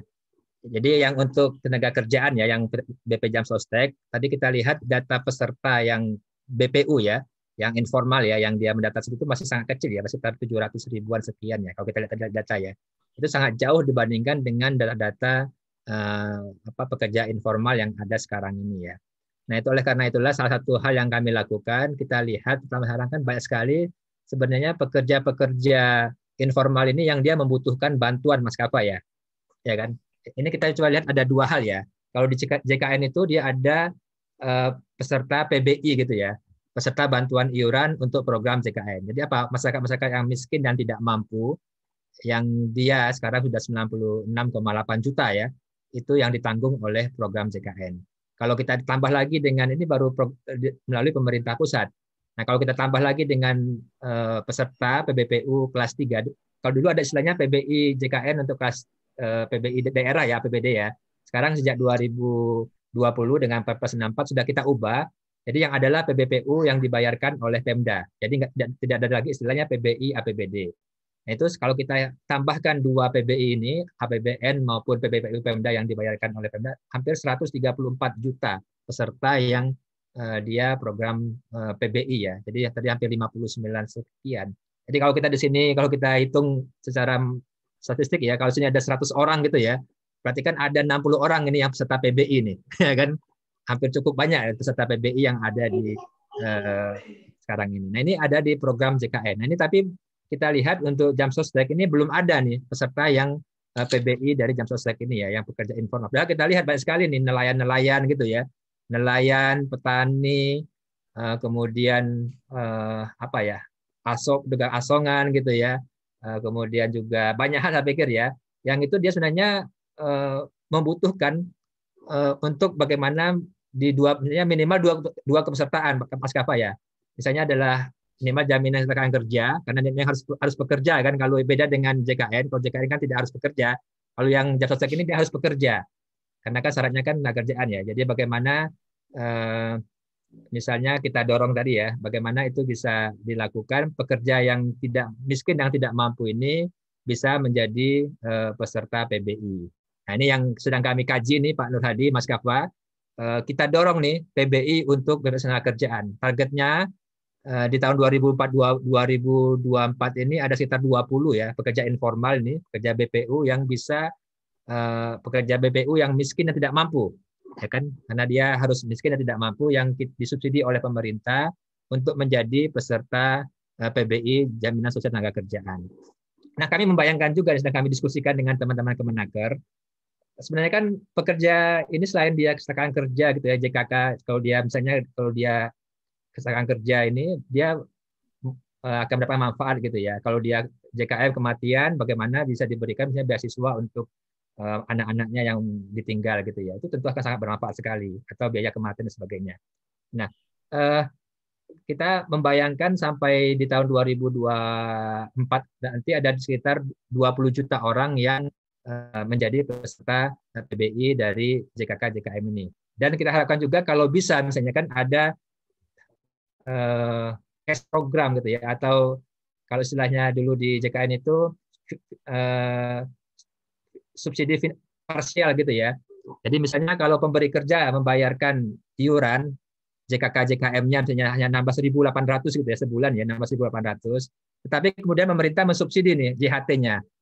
Nah, jadi pekerja ke depan ini kita bayangkan dia mendapatkan JKK JKM, kalau dia meninggal atau kecelakaan kerja, tetapi juga dapat JHT juga, karena orang sekarang misalnya di hari tua tentu kita butuh gitu kan apa ya untuk bagaimana bisa dilindungi jaminan sosialnya ketika nanti kita tua, ketika tidak mampu lagi untuk bekerja secara lebih baik. Nah, inilah mungkin pemerintah membayarkan preminya. Jadi peserta atau pemberi kerja membayarkan 16.800 sesuai iuran, kemudian pemerintah mensubsidi sekitar 20.000 gitu ya untuk JHT-nya. Jadi ketika nanti dia sudah lansia, sudah ada jaminan di hari tuanya pendapatannya gitu ya. Nah, ini saya pikir ini juga hal yang sedang kami lakukan Pak Tauhid ya, mungkin sama-sama mungkin nanti dengan teman-teman PSDK gitu ya, bagaimana mendorong PBI untuk JKK JKM ini. Nah, tadi bagaimana mengintegrasikan peserta ya. Nah, ini dengan program JKP ini ada amanah dari program JKP kan untuk integrasi peserta antara kesehatan dengan tenaga kerjaan. Ini kita sedang mendorong, sedang ada pertemuan-pertemuan rutin antara kesehatan dengan tenaga kerjaan Jamsostek untuk integrasi data ya. Karena kita temukan banyak sekali data-datanya yang dia misalnya di kesehatan dia PBI tidak bekerja gitu ya, tapi di kerjaan dia bekerja gitu ya. Ini kan banyak sekali duplikasi data yang tidak tepat. Nah, ini sedang kami kerjakan di pemerintah ya, di Kemenko PMK, kemudian DJSN juga untuk bagaimana integrasi data ini. Ini bayangan saya Pak Nur Hadi ya, Pak Mas Tauhid ya. Sebenarnya kalau kita bisa bangun ini kan sebenarnya sama ya, yang pesertanya JKN sama Ketenagakerjaan ini ya. Seharusnya cukup satu saja, satu lembaga saja yang mengerjakan gitu ya. Jadi tidak perlu misalnya BPJS Kesehatan collecting iuran sendiri, nanti Ketenagakerjaan collecting sendiri lagi ya. Ini kan hal-hal yang kira-kira memperbanyak birokrasi yang banyak ya. Tapi kalau kita bayangkan ini, misalnya apakah ini seperti di Korsel gitu ya, misalnya ya cukup satu lembaga saja nih yang masuk pesertaan nih. Ya kan, baik kesehatan maupun tenaga kerja, tidak perlu masing-masing lembaga ini membuat sendiri. Itu luar biasa nih, dari IT saja ya, bayangkan ya, dari IT saja penghematan ini bisa luar biasa, penghematan yang dihemat oleh negara gitu ya, untuk pengadaan IT misalnya. Ini contoh saja yang kita bayangkan. Nah ini kalau misalnya kita bisa dorong itu di undang-undang SSN, tentu akan banyak hal ya yang bisa dilakukan. Ini semoga nanti menjawab ya dari pertanyaan Pak Tauhid tadi. Kalau mungkin kurang sesuai, Pak Tauhid bisa kita diskusikan ya. Tadi Pak Kafa bilangnya ini akan diskusi yang aktif nih. Nah ini pertanyaan dari Pak tadi yang Pak Mas Buhari ya. Nah ini yang promotif preventif ya. Nah saya pikir setuju sekali Pak Buhari ya. Jadi sebenarnya BPJS Kesehatan ini kan JKN ini memang untuk didorong untuk program yang kuratif ya. Asuransi sosial ini ya. Artinya kan memang dia kalau sebaiknya ya, secara idealnya ya. Jadi BPJS Kesehatan asuransi sosial ini memang fokus ke kuratif, karena seharusnya bukan beban dia untuk mengerjakan yang promotif preventif. Harusnya itu menjadi bebannya Dinas Kesehatan dan juga bebannya dari Kemenkes ya.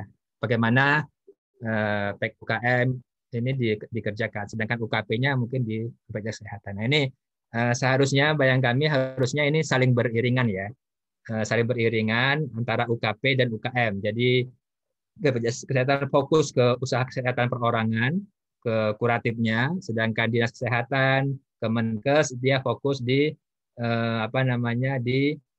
promotif preventif. Nah, saya tadi sepakat ya tadi dengan anggaran ya. Jadi tapi ini saya tadi menyampaikan di salah satu input regulasi yang sedang kita susun ya Pak Kafa, Mas Nurhadi, Mas Buhari ini. Tadi adalah istilahnya KDK ya. Kebutuhan dasar kesehatan. Ini adalah reformasi yang sedang dikerjakan juga. Ada istilah KDK, kebutuhan dasar kesehatan. Nah, di KDK ini mungkin sedang dikaji bagaimana mendorong promotif preventifnya. Ya kan? Jadi misalnya nanti akan kita sedang di list nih. Apa yang dibutuhkan di usia 30 tahun misalnya, atau di usia 20 tahun, untuk kita preventifnya, kita tahu gitu ya, kita harus melakukan tes apa nih kepada masyarakat ini. Sehingga nanti kita, ini dia ada potensi kanker gitu ya, atau dia ada potensi yang lainnya. Nah, ini mungkin sedang didiskusikan juga di tingkat pemerintah, walaupun belum final ya, masih dalam perbaikan, tetapi penguatan promotif preventif ini sedang dikaji untuk kita dorong gitu ya. Misalnya bagaimana nanti misalnya ya itu hal-hal yang mencegah dari ini. Nah mungkin ada juga yang isu juga bagaimana misalnya rokok nih, ya kan? Rokok ini cukup besar ini biayanya Pak Kafa nih. Ada kajian juga di teman-teman di UI dan juga di beberapa lembaga tuh ya. Dampak rokok ini cukup besar kepada dana JKN gitu ya. Jadi dengan rokok kemudian dia menghisap untuk mengobati misalnya dari kankernya, jantungnya itu cukup besar. Nah ini ada juga yang mengusulkan nih, misalnya kan, kalau dia rokok nggak usah lagi dijamin di JKN gitu kan. Nah ini bahkan di Gorontalo ya, nggak salah Pak Nurhadi ya, di Gorontalo di Pemprov Gorontalo ya, yang dia merokok tidak lagi dijamin dibayarkan oleh Pemdanya.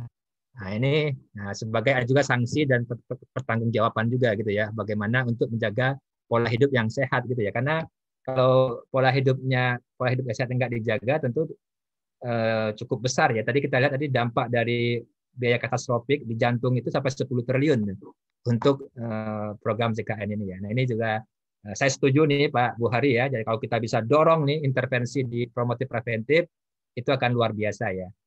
Masyarakat akan lebih sehat, kemudian akan ada efisiensi juga program di dana di JKN ini. Tapi tentu saja tadi adalah utamanya adalah peran Dinas Kesehatan dan juga peran dari Kemenkes ya.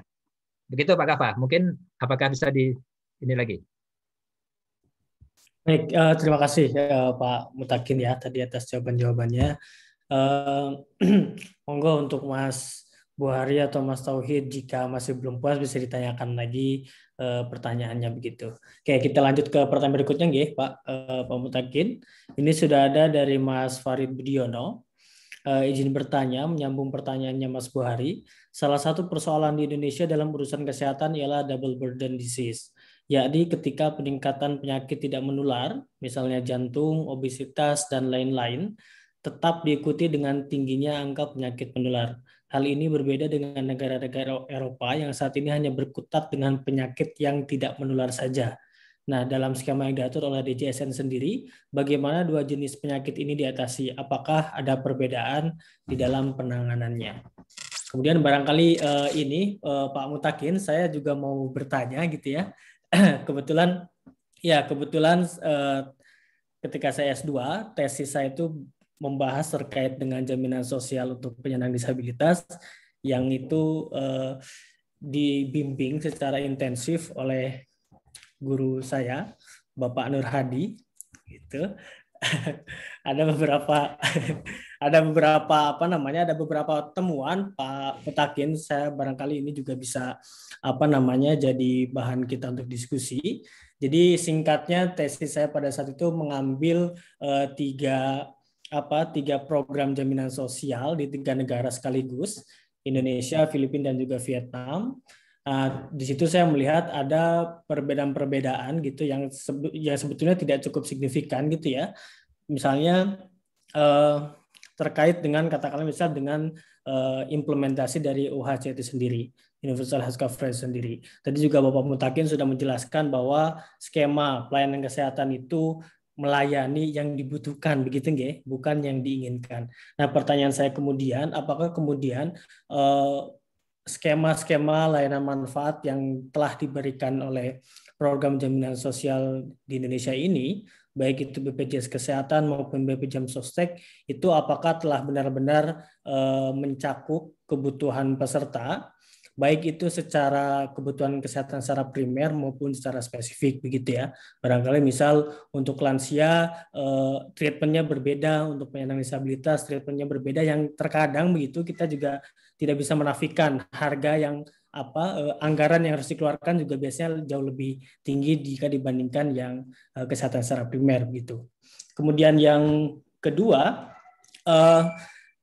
saya juga menemukan adanya beberapa kasus yang kemudian menyebabkan banyaknya peserta tidak ingin untuk untuk mengklaim manfaat layanan ke institusi pelayanan kesehatan hanya karena biaya transportasi yang harus mereka keluarkan untuk ke institusi layanan kesehatan itu jauh lebih tinggi jika dibandingkan klaim manfaat yang diterima begitu. Nah, kira-kira pendapat Pak Mutakin sebagai JSN di dalam melihat persoalan itu seperti apa? Saya kira itu Bapak Mutakin, monggo silakan. Terima kasih. Ya, terima kasih Mas Kafa. Ini saya pikir tadi hasil disertasinya, tesisnya ya, itu menarik itu saya pikir ya.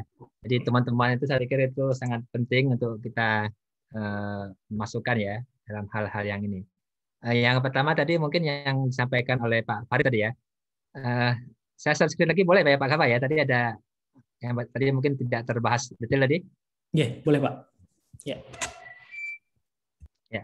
Ini saya tadi mungkin menyampaikan ya tadi yang ini ya ini ya. Nah ini kalau kita lihat tadi tentang penyakit ya, ini kalau kita lihat beban biaya ya yang ada di JKN ini ya, memang sebagian besar itu adalah biaya-biaya PTM gitu ya, penyakit tidak menular ya. Misalnya tadi saya bilang di misalnya di jantung ya, jantung itu hampir 50,46% ya di biaya itu dihabiskan di jantung.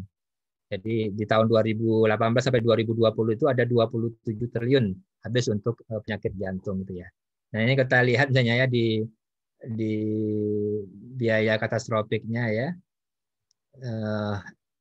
ini juga dari 76 triliun gitu ya. Ini yang total ya, total, tapi biaya katastrofiknya menghabiskan cukup besar, misalnya 18 triliun di katastrofiknya yang hijau ya. Naik menjadi 20 triliun, kemudian di tahun 2020 ini memang ada penurunan ya, karena memang tadi peserta turun ya, jadi sekitar 17 triliun. Nah, Ini 17 triliun ini habis digunakan untuk penyakit yang yang PTM, penyakit tidak menular, dari ginjal, kemudian jantung, ini kanker gitu ya, yang stroke ini ya, yang itu memang butuh saya promotif preventif ya untuk perbaikan pola hidup masyarakat.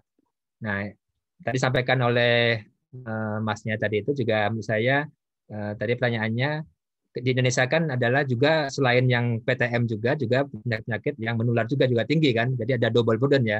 Kita untuk penyakit TB ya, TB nomor 3 di dunia ya.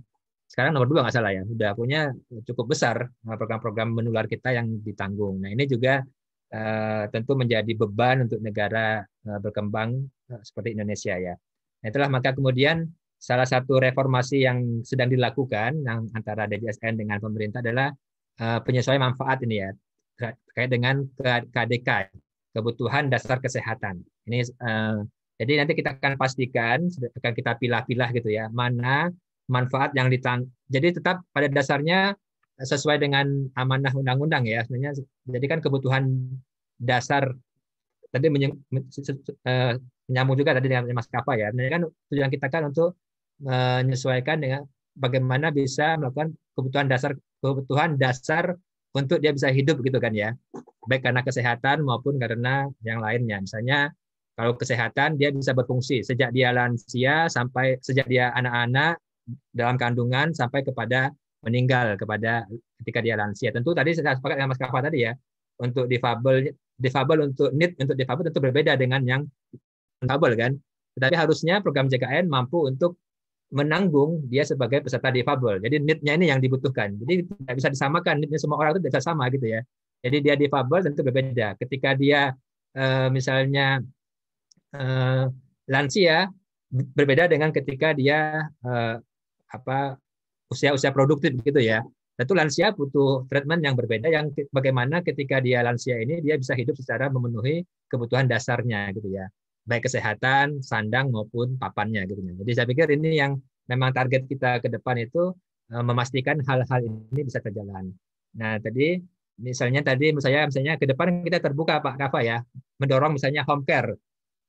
Home care ini kan banyak sekali dibutuhkan oleh kelompok-kelompok lansia ya, dan juga bukan hanya lansia, kelompok difabel juga ya kan. Kelompok difabel juga butuh dia pelayanan home care ini ya, ataupun LTC gitu ya, long term care itu. Long term care juga dibutuhkan oleh kelompok-kelompok yang membutuhkan. Nah ini menurut saya manfaat-manfaat seperti home care ini harus kita dorong ya. Kami pernah kajian nih dulu di FK UGM dulu itu, sebenarnya dengan home care itu malah masyarakat peserta itu lebih puas karena kan dia tidak perlu antri ke rumah sakit nih. Kalau dulu kan orang bisa seharian antri rumah sakit hanya untuk berobat sampai kepada ketemu dokter sampai kepada mengambil obat ya Pak Kafa ya kan. Nah misalnya dengan home care itu dia tidak perlu ke rumah sakit, dia didatangi oleh tim ke rumah sakit. Nah ini kelompok-kelompok lansia dulu kami riset di kelompok yang stroke ya, yang terkena stroke itu lebih puas gitu ya, dia tidak perlu antri ke rumah sakit, dia lebih didatangi, lebih merasa nyaman, dilayani gitu ya. Nah, hal-hal seperti ini perlu kita dorong nih karena memang itu kebutuhan dari kelompok lansia, dan itu secara hitungan finansial ekonominya jadi lebih hemat. Jadi pesertanya lebih puas, yang kedua lebih ada penghematan dari sisi pembiayaan di program JKN. Nah, hal ini saya pikir sepakat Pak Kafa, kita harus dorong betul mencari inovasi-inovasi program yang itu bisa sesuai dengan kebutuhan need-nya setiap orang ya, kelompok lansia, kelompok difabel dan sebagainya. Nah tadi saya kok sana ya, ini kembali tadi pertanyaan tadi itu. Jadi kita sedang fokus kepada KDK ya, kebutuhan dasar kesehatan. Nanti kita akan bagi di sini misalnya apa yang ditanggung oleh JKN, apa yang tidak ditanggung oleh JKN. Nah kalau misalnya tidak ditanggung oleh JKN bukan berarti tidak ditanggung, tapi adalah Kemenkes misalnya kan, misalnya program-program misalnya ini. Program-program yang misalnya nanti PTM gitu ya, apa Kemenkes yang melakukan dan sebagainya ya. Itu perlu ditata ulang lagi. Sedang kami diskusikan dengan Kementerian Kesehatan, Kementerian Keuangan, Kementerian Kesehatan bagaimana mengatur manfaat yang rasional untuk program JKN ini ya. Kebijakannya namanya KDK. Termasuk juga kas rawat inap JKN, kelas standar nih. Jadi kita sampaikan kalau bayangan kita ke depan itu hanya ada satu kelas nih program JKN, tidak ada lagi nih kastanisasi lagi nih, kelas 1, kelas 2 dan maupun di kelas 3. Nah, ini saya pikir yang bisa kami jawab Pak Kava. Jadi tadi yang pertanyaan tadi memang kita sedang diskusikan di Pak Farid tadi ya. Kami sedang diskusikan di kebijakan di KDK bagaimana mengatur manfaat ini ya antara PTM, apa yang ditanggung oleh JKN, apa yang tidak ditanggung oleh JKN. Kita harapkan di bulan-bulan Juli atau Agustus ini sudah bisa keluar kebijakannya, sudah bisa disosialisasikan sehingga nanti bisa lebih jelas nanti pembagiannya. Gitu Pak Kava? Kalau ada jurnalnya tadi saya menarik juga bisa dibaca Pak Kava ya, bisa di-share itu kalau ada hasil tesisnya tadi. Oh iya, nanti insya Allah saya kirimkan Pak. Ya, tadi yang kedua tadi yang transportasi ya, yang lebih mahal. Itu ya. Bagaimana itu Pak? Iya. Ya, saya share lagi ya. Saya share lagi boleh nggak Pak ya? Iya, monggo Pak. Iya. Tadi saya sampaikan tadi memang misalnya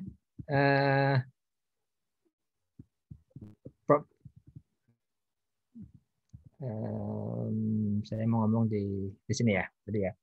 Jadi kan memang program JKN ini muncul memang ketika ketimpangan vaskes itu masih ada ya. Jadi kita tahu bahwa Indonesia dengan geografis yang sangat luar biasa ini tentu masih timpang kan. Jadi antara Indonesia Timur, Indonesia Tengah maupun Indonesia Barat gitu ya. Kalau kita bandingkan saja Mas Kava ya, misalnya rumah sakit kelas A yang itu bisa sekarang ini bisa secara kompensasi bisa untuk operasi jantung gitu ya, untuk hal-hal yang sifatnya lebih baik itu ngumpulnya di Jawa gitu ya. Ya kan, sedangkan di daerah Indonesia Timur itu terbatas sekali gitu kan. Maupun misalnya kita lihat puskesmas saja di Papua maupun Papua Barat itu masih banyak yang belum ada dokternya, ya kan? Di dokternya belum ada, bukan hanya ini, artinya memang ketimpangan ini muncul ya. Tapi kan kami yakin bahwa kita harus memulai dulu. Jadi kalau kita menunggu itu sempurna, ya kan? Menunggu sempurna semuanya sudah sama semua dengan akses yang ada tentu akan menjadi berat. Jadi kami setuju dulu bahwa kita harus mulai dulu dengan apa adanya sambil kita perbaiki. Karena apa? Karena seharusnya tugas-tugas menyediakan vaskes itu bukan tugasnya BPJS Kesehatan, tapi adalah tugasnya dari pemerintah pusat dan juga pemerintah daerah ya. Kalau ada pembagian tugas kan, jadi yang harus menyediakan adalah vaskes pemerintah daerahnya. Nah ini yang sampai sekarang ini belum tersedia. Nah ini yang sedang diatur juga. Ini sedang semua ya, kapan diaturnya ini? Sedang diatur juga bagaimana untuk perbaikan tersebut. Nah, tadi yang kami sampaikan juga ada namanya dana kompensasi di JKN ini ya, ya kan? Nah, sebenarnya dana kompensasi ini bisa digunakan misalnya untuk bagaimana flying dokter gitu ya, dokter terbang misalnya kan. Jadi dokter ini dengan dana JKN bisa dibawa ke ke kawasan atau ke daerah yang dia tidak memiliki dokter gitu ya. Atau juga dana kompensasi juga bisa untuk membayar uang juga bisa kalau dibaca di regulasinya kan. Jadinya dia untuk kompensasi uangnya. Nah ini yang menurut saya yang bisa kita dorong lagi tadi saya sampaikan. Dulu memang JKN BPJS nggak ada uangnya kan karena defisit. Tetapi dengan sekarang dengan kondisi keuangan yang cukup baik, tentu hal-hal ini bisa kita dorong sehingga masyarakat yang tadi yang dia kesulitan untuk mencapai vaskes itu bisa didorong.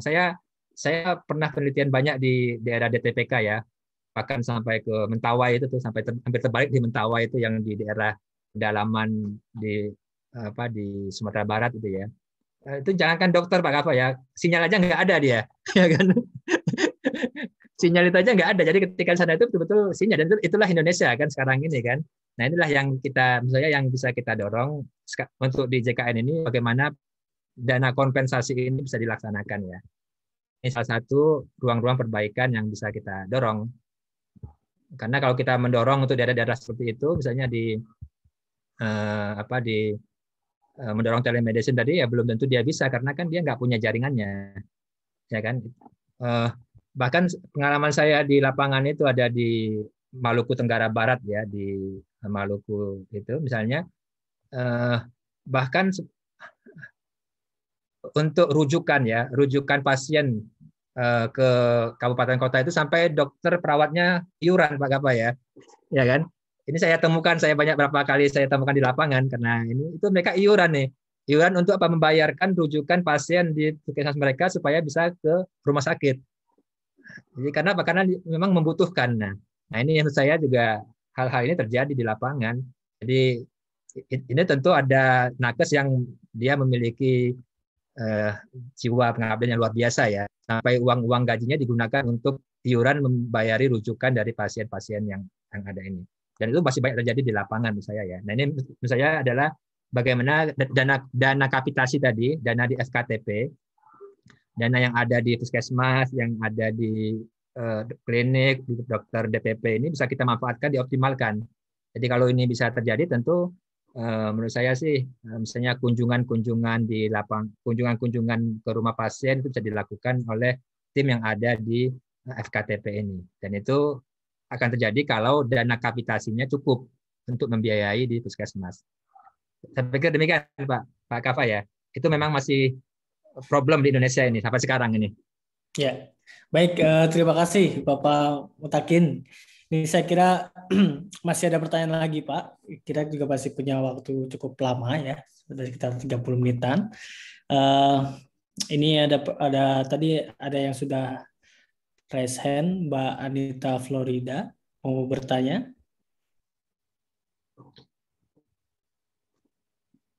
Halo, Mbak Anita. Tadi sepertinya saya lihat raise hand ya, acungkan tangan. Sudah buka videonya itu? Iya.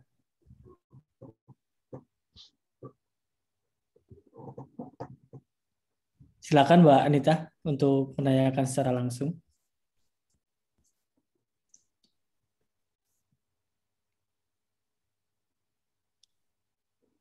Masih di unmute dulu Mbak. Iya.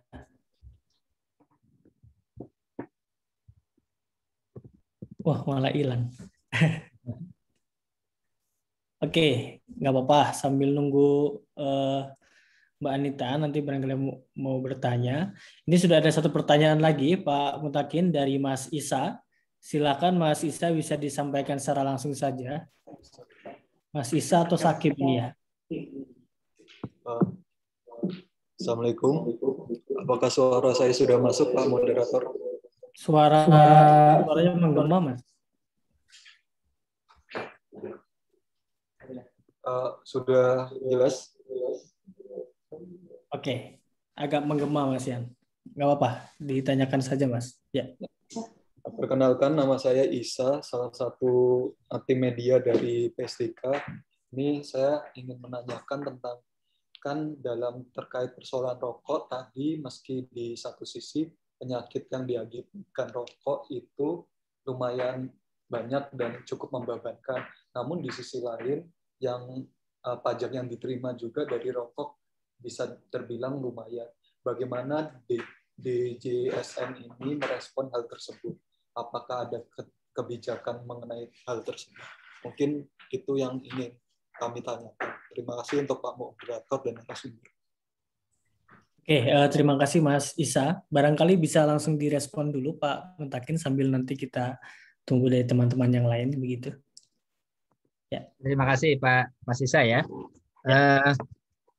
Saya ada menarik emang pertanyaan tentang sinteks ini ya. Jadi termasuk rokok ya. Jadi ada anggapan, bukan ada anggapan. Memang kalau kita lihat data ya, saya tadi mau coba cari datanya tapi belum ketemu nih. Saya berdasar ke Mas Kafa ya kalau ada ya. Ada riset yang bagus ini ya dari teman-teman di apa yang saya lupa ya. Tentang dampak rokok ya dalam program di JKN ini. Jadi apakah pendapatan dari rokok ini lebih besar dibandingkan dengan misalnya dengan biaya yang dikeluarkan oleh JKN untuk penyakit akibat rokok gitu ya, ya kan? Jadi saya lupa datanya ya. Tapi secara kesimpulannya adalah dana yang dikeluarkan karena penyakit akibat rokok ini jauh lebih besar dibandingkan dana yang didapatkan oleh JKN untuk iuran ya. Jadi mungkin kesimpulannya itu. Saya nanti coba cari datanya ya.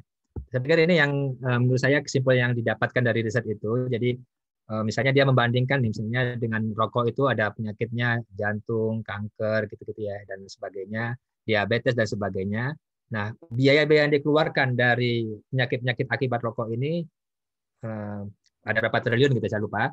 Tapi dana yang dikumpulkan dari JKN, dari Sintek ini, dari biaya-biaya cukai rokok itu hanya sekitar 7 triliun ya, yang didapatkan ya. Sedangkan dana itu lebih besar. Jadi kita lihat sebenarnya dampak dari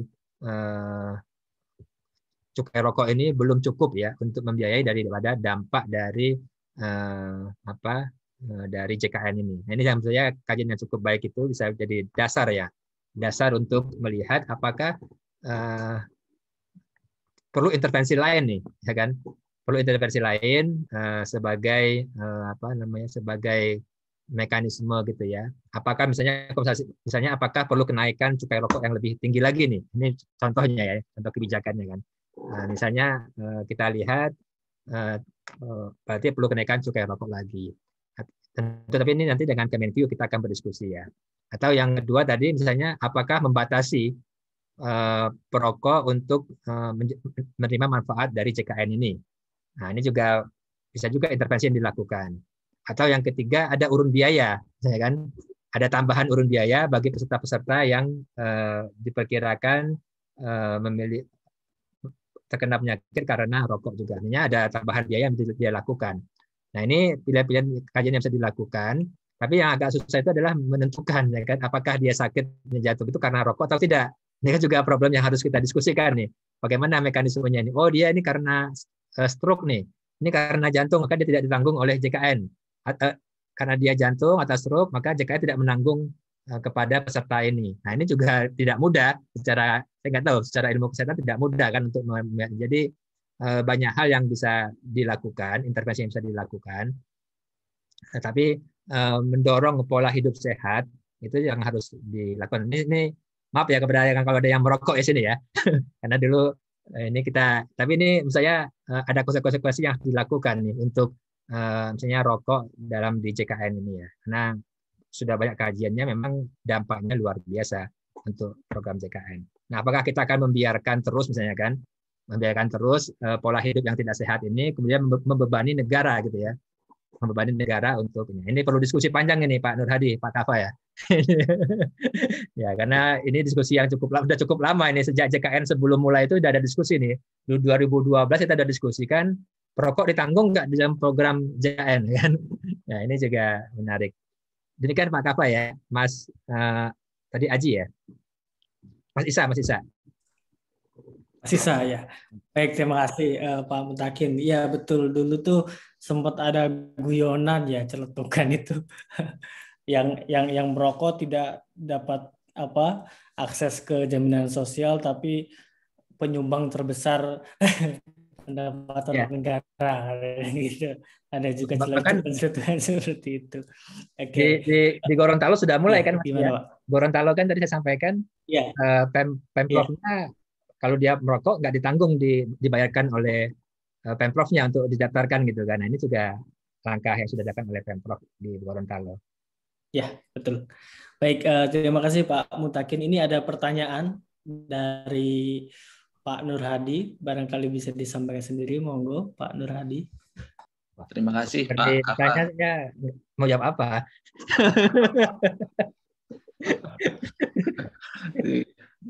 Pak Terun, Mas Mutakin atas pencerahannya. Saya kira menarik ya uraiannya tadi.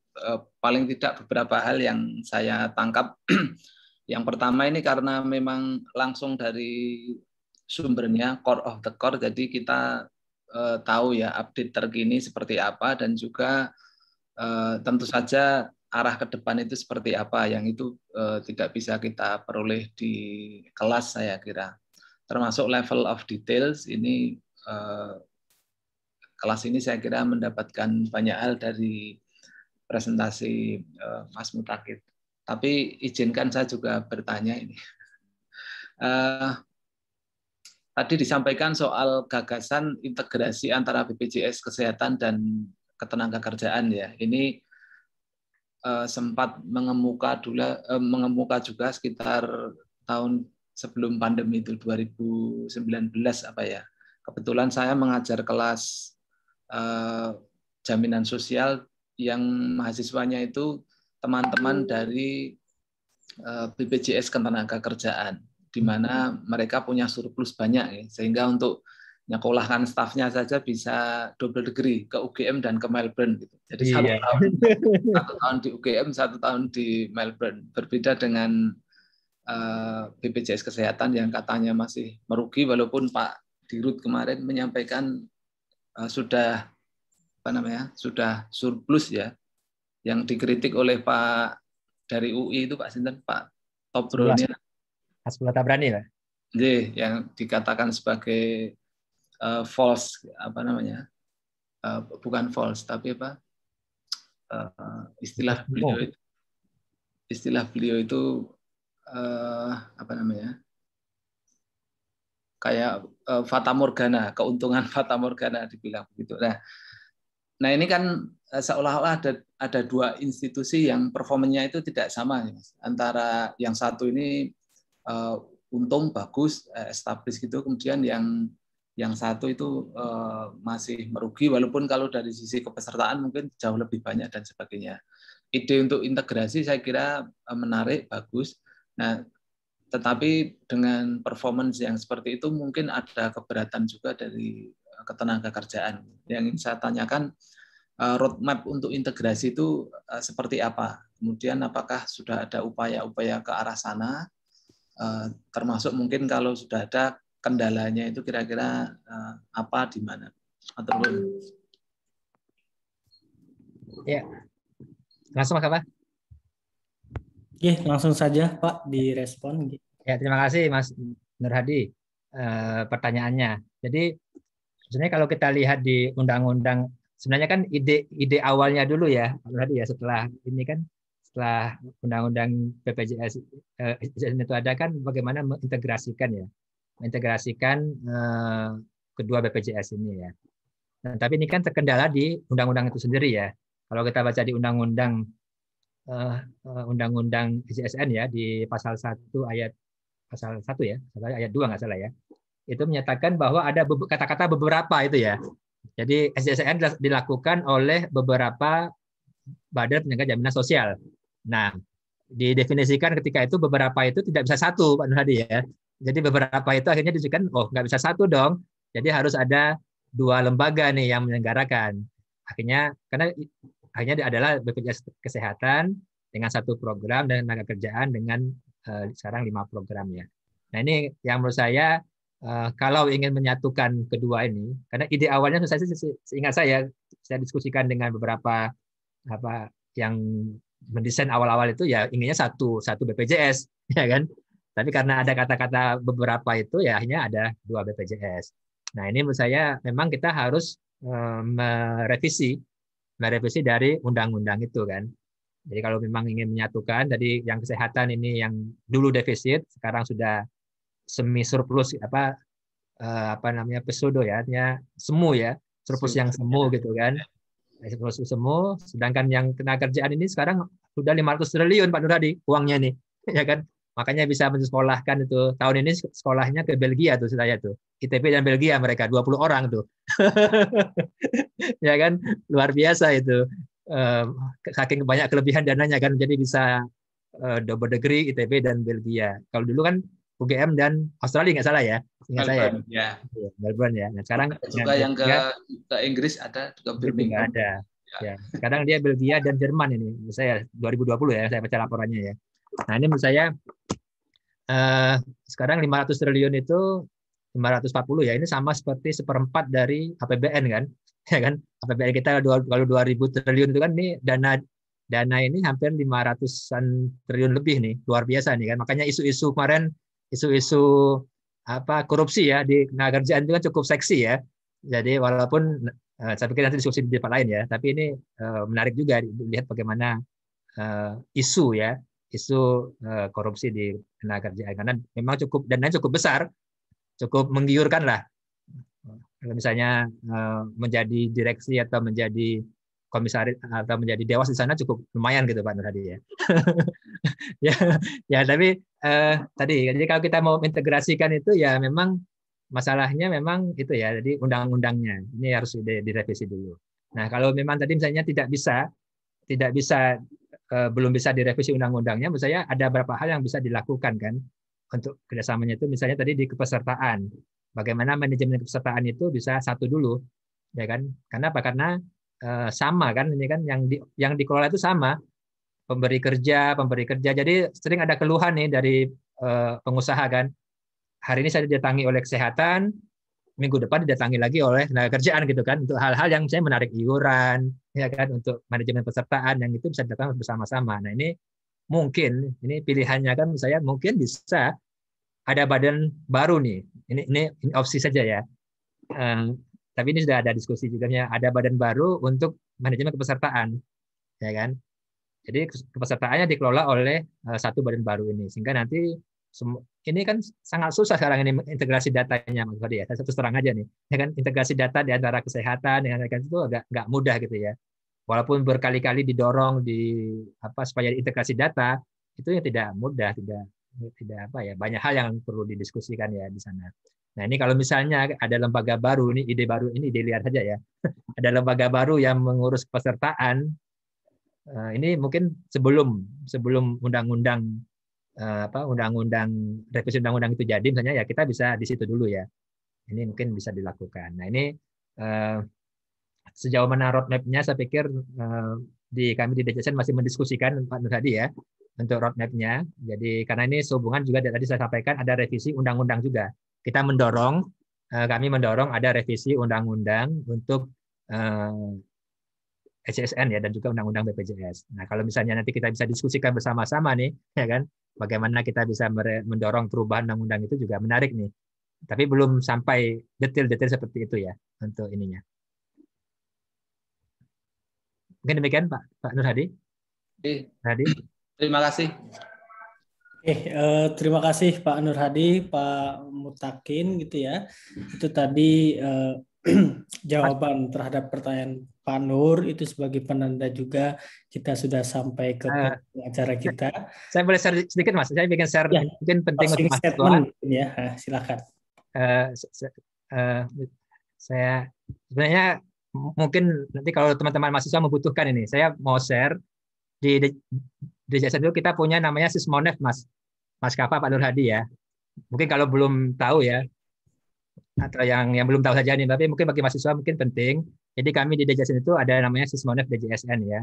Itu kita melihat bagaimana data-data di JKN maupun di ketenaga kerjaan. Jadi kalau misalnya nanti teman-teman mahasiswa butuh untuk mencari data gitu ya, untuk tambahan-tambahan skripsi atau tugas atau disertasi, bisa menggunakan data yang ada di sini. Jadi ada sismonef.bjsn.go.id, ada dua bidang ya, ada kesehatan, ada ketenaga kerjaan. Nah, misalnya kesehatan, kalau teman-teman misalnya mau lihat nih kepesertaan, misalnya sekarang di nasional berapa sih pesertaan kita sekarang ini, ya kan? Ini ada jumlah cakupannya, ada jumlah pelayanannya, berapa yang aktif, berapa tidak aktif, gitu kan? Ini kita ada setiap bulan kita update. Nah, ini bisa sampai misalnya ke per provinsi, bahkan per kabupaten kota juga. Misalnya kita pengen lihat nih, Mas Kafa ya. Nih, misalnya kita ingin lihat di tahun 2021 di Aceh nih. Aceh di kabupaten apa nih? Misalnya di Kabupaten Aceh Selatan nih. Kita bisa lihat, kemudian kita bisa muncul nih. Oh, sekarang kepesertaan di Aceh itu jumlahnya berapa, proporsinya berapa gitu kan. Berapa yang aktif, berapa tidak aktif gitu kan. Profilnya itu dari pegawai BUMN atau pegawai PPN atau dari BPU gitu ya. Ada laki perempuannya berapa gitu ya. Jadi ini yang bisa teman-teman mahasiswa mungkin kalau butuh data ya terkait dengan jaminan sosial ya.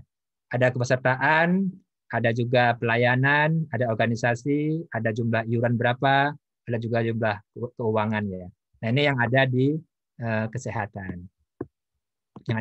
Nah ini ada juga yang ada di ketenaga kerjaan. Saya pengen lihat ini sama juga, cuma kita bedakan.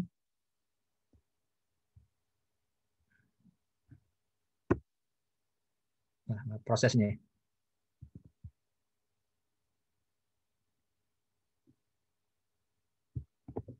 Nah ini juga sama ya. Kalau misalnya di tenaga kerjaan sekarang berapa sih jumlah peserta yang ada di tenaga kerjaan sekarang ini dari JKK berapa jumlahnya, JKM berapa, JHT berapa, JP berapa gitu ya. Juga sama bisa kita lihat di masing-masing cabang, di kabupaten maupun di misalnya di periodenya kapan mau kita lihat. Nah, ini saya pikir bagi teman-teman mungkin mahasiswa mungkin atau yang ingin mengeksplor lagi ya, mengeksplor terkait dengan data-data yang ada di JKN maupun tenaga kerjaan, kita sediakan sampai tingkat kabupaten kota ini. Jadi ingin tahu Sleman sekarang berapa sih jumlah pesertanya, berapa yang tidak aktif gitu kan, kemudian berapa sih iuran yang terkumpul, nah dan sebagainya. Ini kita bisa lihat di sebenarnya DJSN. Tapi demikian Mas Kafa, saya hanya menyampaikan mungkin bagi teman-teman mahasiswa yang sekarang terkendala gitu ya untuk mencari data gitu ya, apalagi dengan masa pandemi ini mungkin bisa menggunakan data-data yang ada di Sismonet BJSN. Atau juga nanti ada juga buku statistik JKN yang bisa di-download juga yang mungkin bisa dijadikan sebagai bahan ya untuk menulis skripsinya. Demikian Mas Kafa, semoga bermanfaat. Ya, terima kasih Pak Mutakin. Jadi itu ya teman-teman ya, tadi ada dua hal penting gitu ya. Sebagai referensi utama juga ketika ingin mencari tahu terkait dengan jaminan sosial di Indonesia, tadi sudah ada buku statistik DJSN, kemudian tadi juga terkait websitenya, saya kira itu datanya juga cukup komprehensif juga. Kemudian barangkali ini Pak Mutakin terakhir closing statement-nya begitu. Ada yang ingin disampaikan? Ya. Ya, baik. Terima kasih Bapak Ibu, Pak Mas Nur Hadi, Mas Kafa, Bapak Ibu dari teman-teman dari PSDK. Pertama kami terima kasih nih untuk undangan diskusinya pada pagi hari ini. Jadi ini penting bagi kami untuk sama-sama mendiskusikan ya bagaimana terkait dengan jaminan sosial ke depan ini. Jadi tentu kita mengharapkan ke depan ini jaminan sosial itu makin berkemajuan ya, makin maju ya, makin maju, makin berkembang. Karena ini adalah hal yang dibutuhkan oleh ke depan. Kalau kita ingin menjadi negara yang lebih baik, tentu jaminan sosial itu harus juga jaminan sosial yang lebih baik untuk semua masyarakatnya. Sejak dia sebelum lahir sampai setelah meninggal. Kan?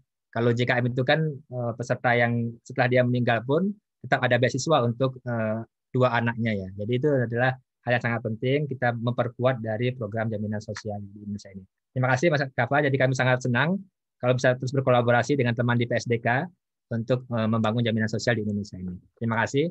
Assalamualaikum warahmatullahi wabarakatuh. Waalaikumsalam warahmatullahi wabarakatuh. Terima kasih Pak Mutakin gitu ya. Ya kita sama-sama berjuang, kita sama-sama berdoa juga. Jadi teman-teman juga ditunggu kontribusinya, pemikirannya dan lain sebagainya terkait dengan progres dari jaminan sosial ini agar seperti tadi yang disampaikan oleh Pak Mutakin dapat sesegera mungkin menjadi sistem jaminan sosial yang semakin komprehensif dan tentunya terpadu begitu ya. Saya kira itu poin-poin yang saya kira sangat penting ya untuk kita sampaikan juga. Kemudian sebelum ini berakhir, teman-teman dari ASEAN Departemen, tim media, barangkali bisa kita berfoto bersama. Kemudian teman-teman mohon dihidupkan kameranya.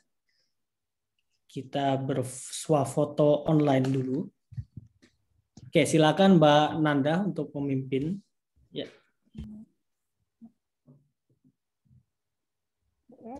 Bapak-bapak dan teman-teman semua, kita fotonya 2 kali ya. Yang pertama, 1, 2, 3. Oke, bentar. Yang kedua, 1, 2, 3. Oke, cukup. Oke, terima kasih Mbak Nanda.